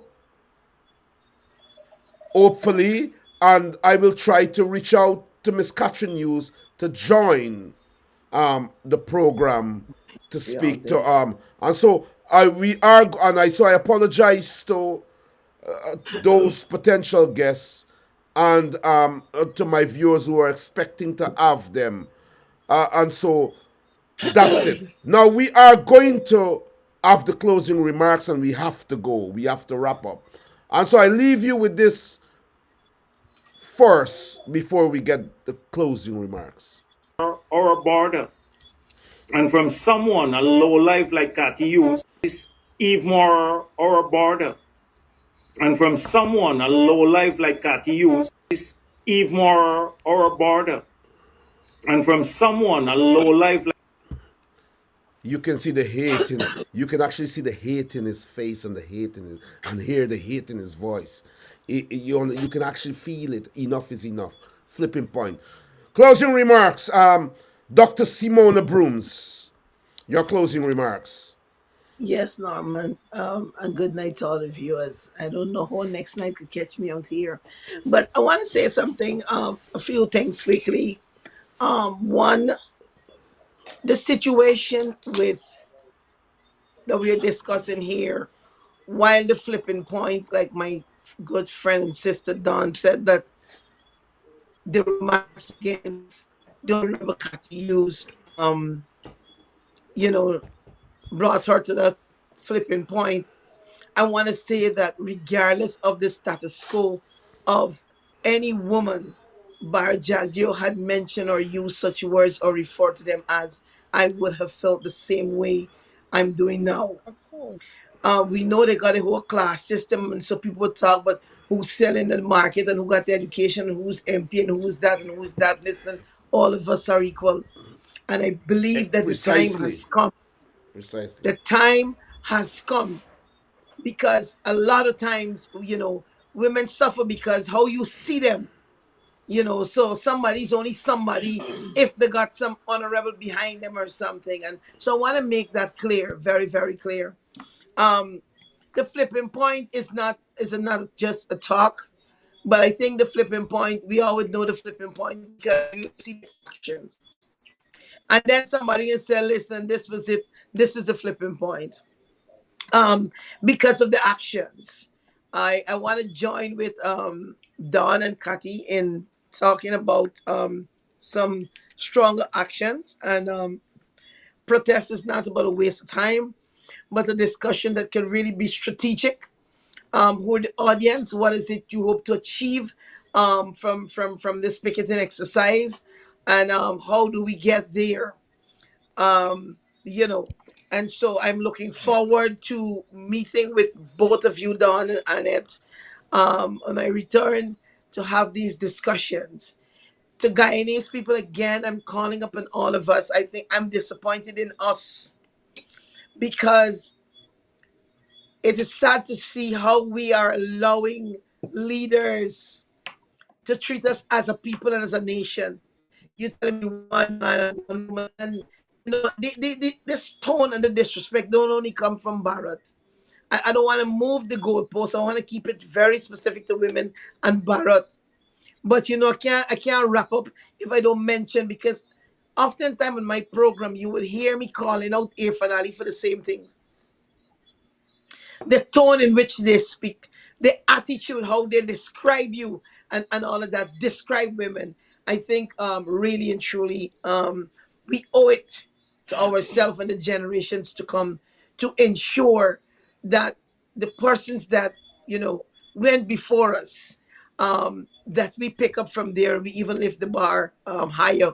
Whereas women as a conversation, and I'm not going to mix it with the men, it is true, while women in parliament and sit down in the bench, they don't make the decisions. They don't call the shots. They toe the line. So it's time we stop bluffing it. You understand what I mean? And where women sit in its rightful place. I'm not saying that women must replace the role of men and all of that. I believe in my Bible. You understand? I'm never going to go there. But we have to look at it in truth, not in a whole political how we can dress it up and all of that, but in truth. All right, and I want to encourage us as women and all the women on the program that we respect ourselves also, and we ensure that we don't allow no one, including the system, because Bharrat Jagdeo is speaking on behalf of a system, and to see in Guyana the system is still against women and treating women and describing women in this fashion. I think it's a shame and it's a disgrace. And I call all the women in parliament, both on opposition and government sides of the bench, that I was saying it and I can say it on this live. I reached out to Jennifer and a lot of women from the opposition in back in the days to say, listen, we as women sitting in this parliament, what is the truth? What are we doing? What are we representing? How do we prevent some of these things from happening? Everybody put a statement out there. Some woman dies, some this, some that. So Norman, again, I just straining the voice and I'm hoarse. And I'm trying to really get over my point, because I really can't home is my passionate area. I'm saddened by this, and I thank you for hosting this forum and inviting me and all of us to be a part of a discussion that I expect will move from beyond just a discussion. Because if I'm going to come out and say something and don't do something, that's not who I am. Then I'd rather say nothing, right? And so from I say something, my intention, I'm committed to doing something. I meet my flipping point a long time. I don't flip out a long time. You understand what I mean? So you understand that I have no patience right now. So yes, thanks again. And I have to leave you here now. Um Austin and Don and Annette, and to all the viewers, good evening to you. Dr. Simona Brooms, a philanthropist, former government minister, and women's rights activist here on Voice of the Diaspora. We thank you so much for taking that opportunity, even though you are unwell, tired, and and the call of duty would have caused you to be here. And I will let you off for leaving the program blank, because I know that you are not well, and that you ought to be here because it's a call of duty. And I do appreciate it. I feel strongly that you are someone, a leader that makes a better day for the ordinary, for the poor, for those who Bharrat Jagdeo call a low life. If that woman that you built that house for and give her a big TV and a comfortable toilet and everything, if Bharrat had looked on her, he would have said, a low life, look at them. You understand? But you are doing the work on the ground amongst the people day and night. And we applaud you for that, Dr. Simona Brooms. Today you are in the ghetto with the people. Tomorrow you are receiving an award from the White House. You are in the echelons in America with people of caliber. And you leave there and you said, I got to get back to this area because there are people I have to look at. Your work is recognized. And Thank you. we thank you so much, Dr. Simona Brooms. And I repeat, Thank I you. will never again on my program refer to anyone by just their names that come on this program. Every black person that comes on this program, I will refer them to them with a respect so that those who call us low life know we are resisting. Dr. Simona Brooms, thank you very much. Let Thank us you. go. Let us go to Brother Ronald J. Daniels, attorney at law, for his closing remarks, to Don, and then to attorney at law and former magistrate Don Kush, and member of parliament Anet Ferguson, in that order. Ronald J. Attorney Ronald J. Norman, I just want to thank you again for the opportunity to contribute to this spirited discussion and on this very topical issue. And I want to commend uh, Dr. Brooms, I want to commend Ms. Ferguson, I want to commend Ms. Hastings for their very timely, passionate, and deep contributions as well. And your contributions, as always, Norman. There's a statement that says, it is not what we're called, but what we answer to. Answer to. Now we have to carve out that space that not only we're not going to answer to certain names, but we're not even going to be accommodating to be called certain names. And for that space to be carved out, again, it requires a pushback from each and every one of us. I really don't want us to get, distracted by all of these infrastructural developments, while the social institution and social fabric in our society is degrading. And the strongest institution in any society is our social institution. And if we don't have a cohesive social institution, then everything else would fall apart. And all of these infrastructure so would not matter. I want to take the opportunity to recognize and commend the contributions, the professional contributions, the political contributions, the social contributions, and the economic contribution of Mrs. Hughes. Now, I personally have grown up in a household that was populated by primarily women, and extremely strong women. And the women that I've grown up around, they're just a microcosm of the women in the wider society. We have we have innumerable strong women in our wider society that are contributing at every single level of society. that are contributing in the homes, that are contributing in the oil and gas industry, that are contributing in political circles, that are contributing in business circles, that are contributing even in mechanical circles. And I just want us to recognize those contributions. I just want us to not be accommodating of any derogatory remarks to any of our women, irrespective of what level that woman operate in a society. Because all of those contributions are material contributions to the effective running of our society. I want to close by inviting organizations such as rhetoric, the Bar Association of Guyana, the Ethnic Relations Commission, the Association of Women Lawyers, and also the Media Association to collectively come together and voice their disquiet against the remarks of the Vice President and to push back until the Vice President is removed.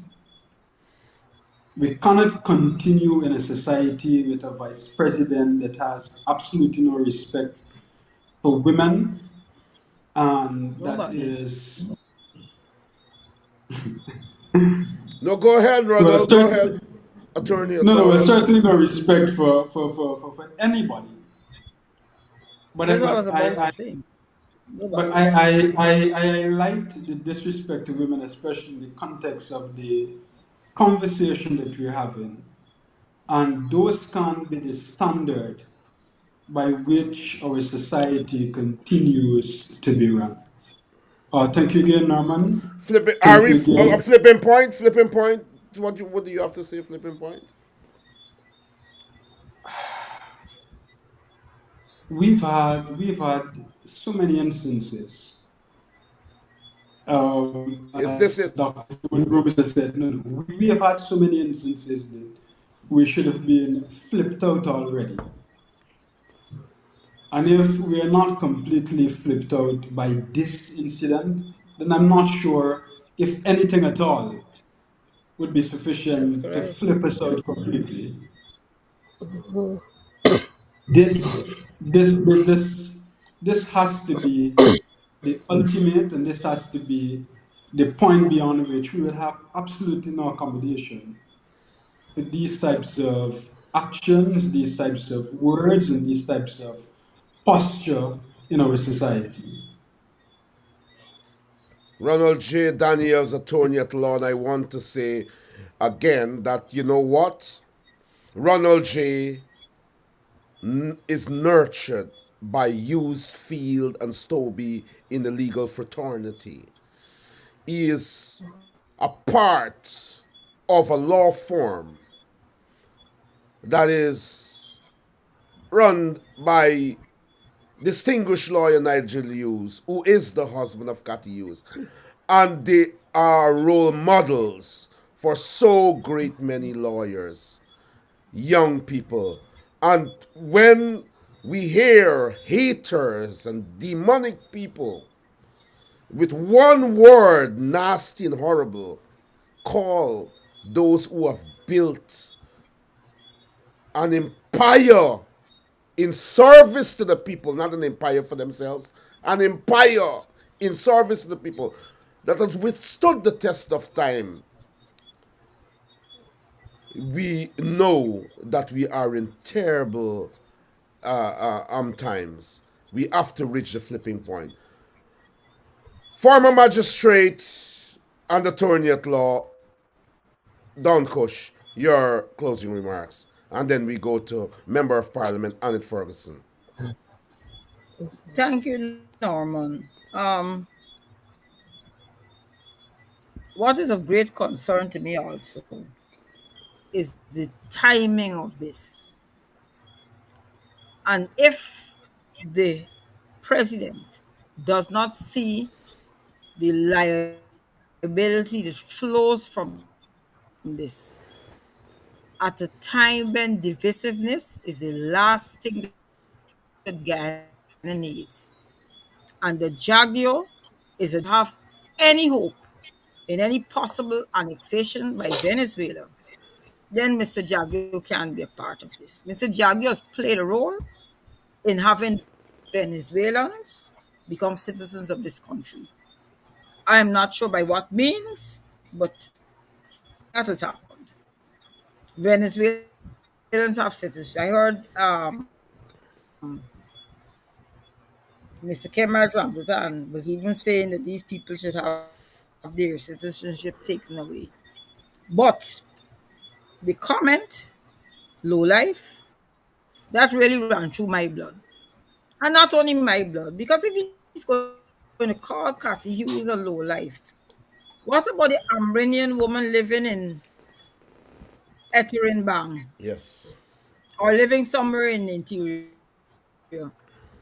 Right? Because those people, I mean, when we had the town hall meetings with the people who came to do the fact check Fact finding. mission and so on. There was an Armenian lady who spoke passionately how much murders they had and nothing happened. And this time, and her she had a nephew who died from a bite from a scorpion, right? And how neglected they were. So if Cathy Hughes could be called a low life, you could imagine what Mr. Jagdeo will call some of those people in the Armenian communities. He has no, they have no respect for anybody. They have all their programs and so on, and they're describing Sher Duncan and a Tashaw in very, very insulting terms. Because if you see what the big man doing, Jagdeo statements. Because there are those who are followers and who don't have the sense Yes. to decide, I ain't listening to this man and his nonsense. He gonna cause more confusion and good. And they will follow Yes. him and they will go with that same attitude. And they might rush up the wrong person having a bad day. As you said, you reach a stage where people try doing things all the time. And one day you just decide, you know what? I ain't taking this today. So they ought to be very careful that none of them, they need to learn, they need to take this as a lesson, not to behave like Mr. Jagdeo, but to also come out and condemn Mr. Jagdeo and insist to the leadership of the party that he has to go because he cannot lead anybody. They have black women in the PPP.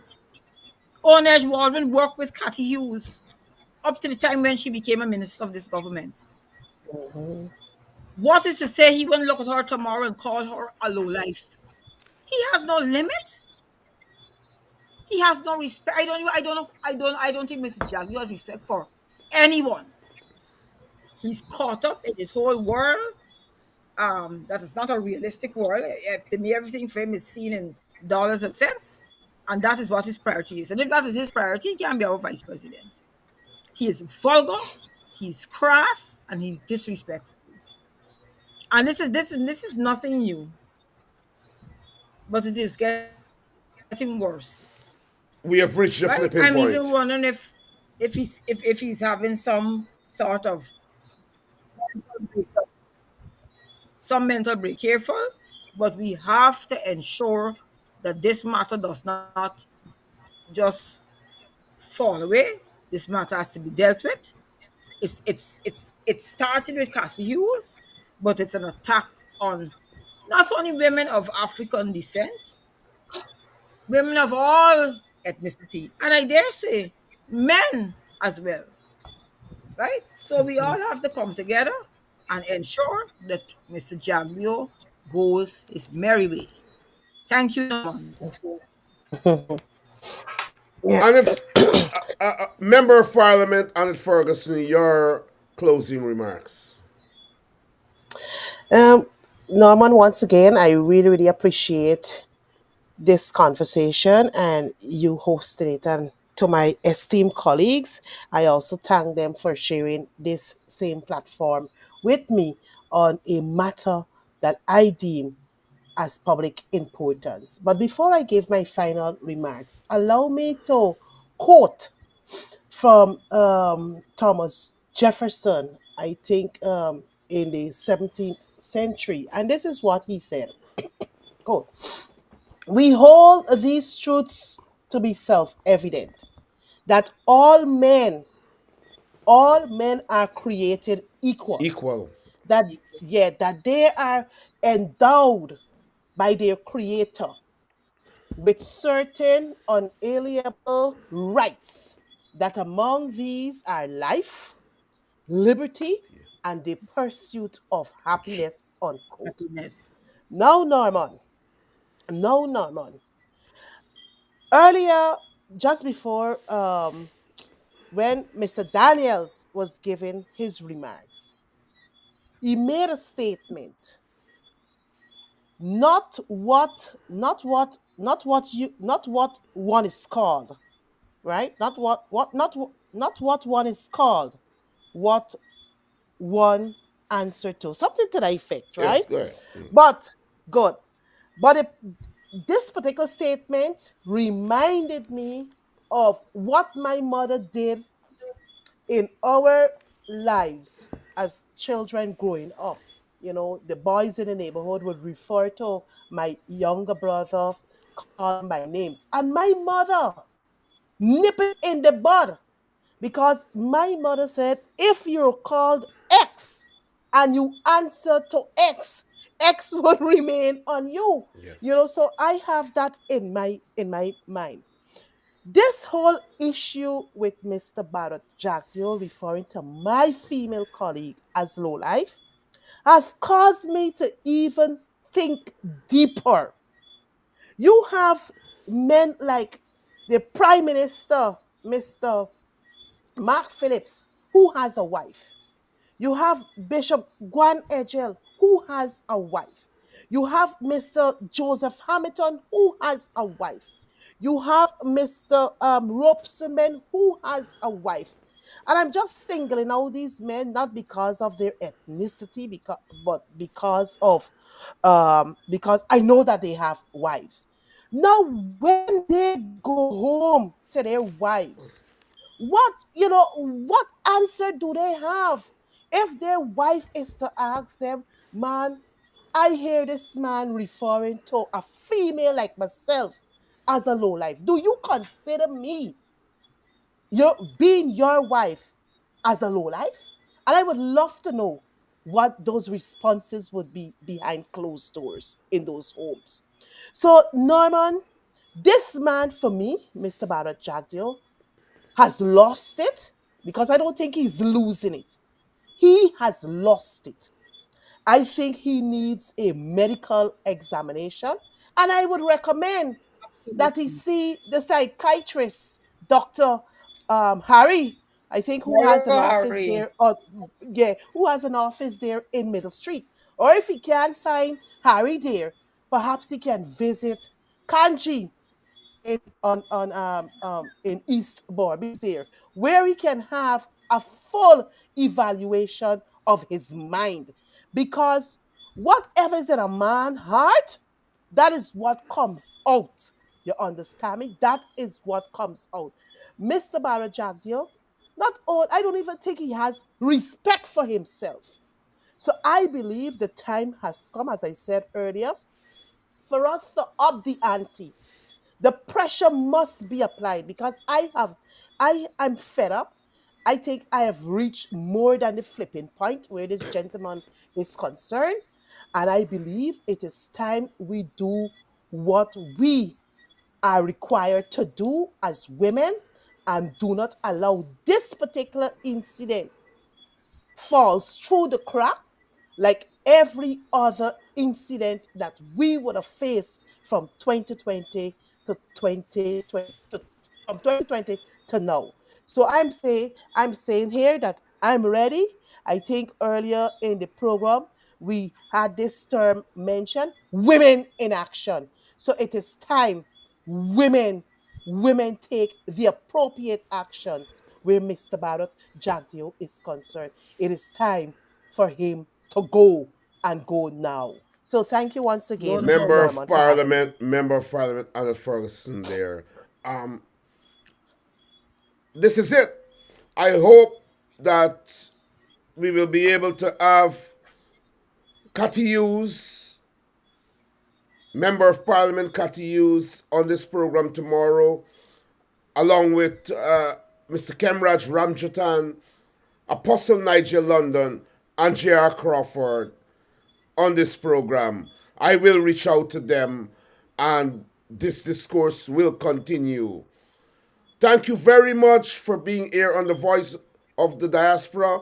I want to say this very clearly, that this program is an outspoken one.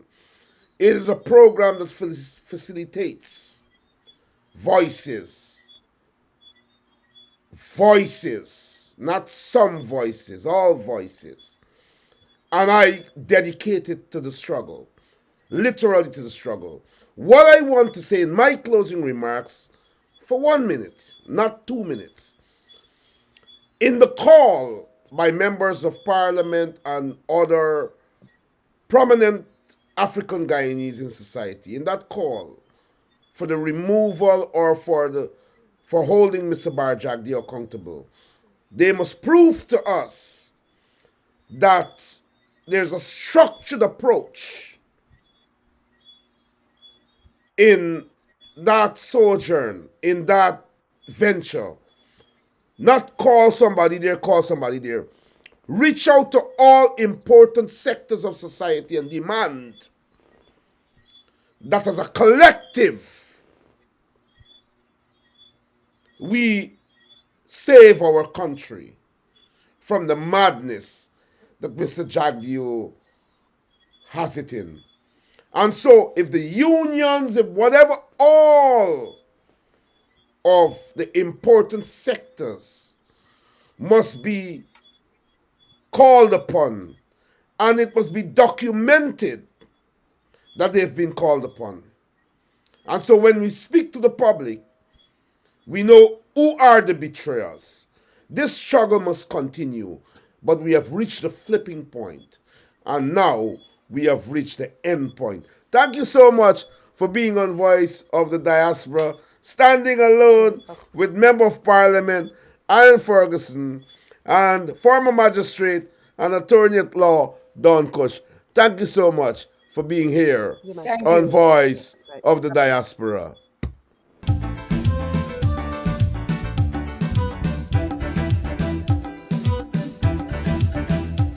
We are a peaceful people, struggling we struggle, and we don't look for trouble, just ask around. But when outside faces from foreign places talk about taking over, we ain't backing down. No, we ain't giving up no mountain, and we ain't giving up no tree, we ain't giving up no river or a border. And from someone, a low life like Cathy Hughes, Eve Moore or a border. And from someone, a low life like Cathy.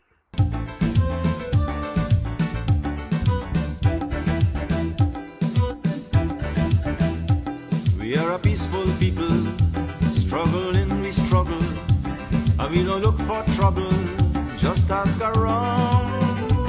But when outside faces from foreign places talk about taking over, we ain't backing down.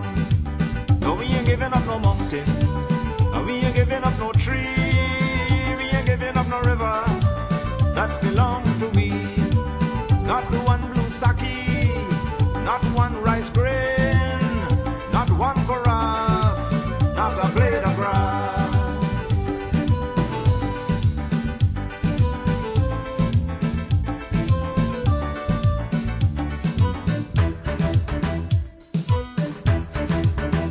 This land is our land now, we're gonna make it somehow. We will bend like a bow, but never break. Our fathers came here, and they lived and died here, and we are moving from here, make no mistake. No, we ain't giving up no mountain, and we ain't giving up no tree, we ain't giving up no river that belong to we. Not one blue sake, not one rice grain, not one chorus, not a blade of grass.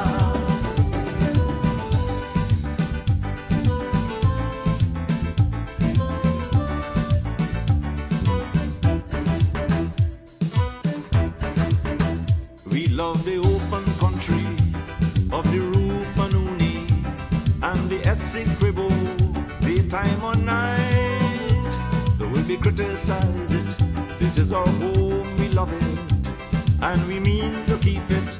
We have that right. No, we ain't giving up no mountain, and we ain't giving up no tree, we ain't giving up no river that belong to we. Not one blue sake, not one rice grain, not one chorus, not a blade of grass, not one golden apple, not one jamun, not a drop of water from the farmer room, not one sherriga, not one or a border. And from someone, a low life like Cathy Hughes, is Eve Moore or a border. And from someone, a low life like Cathy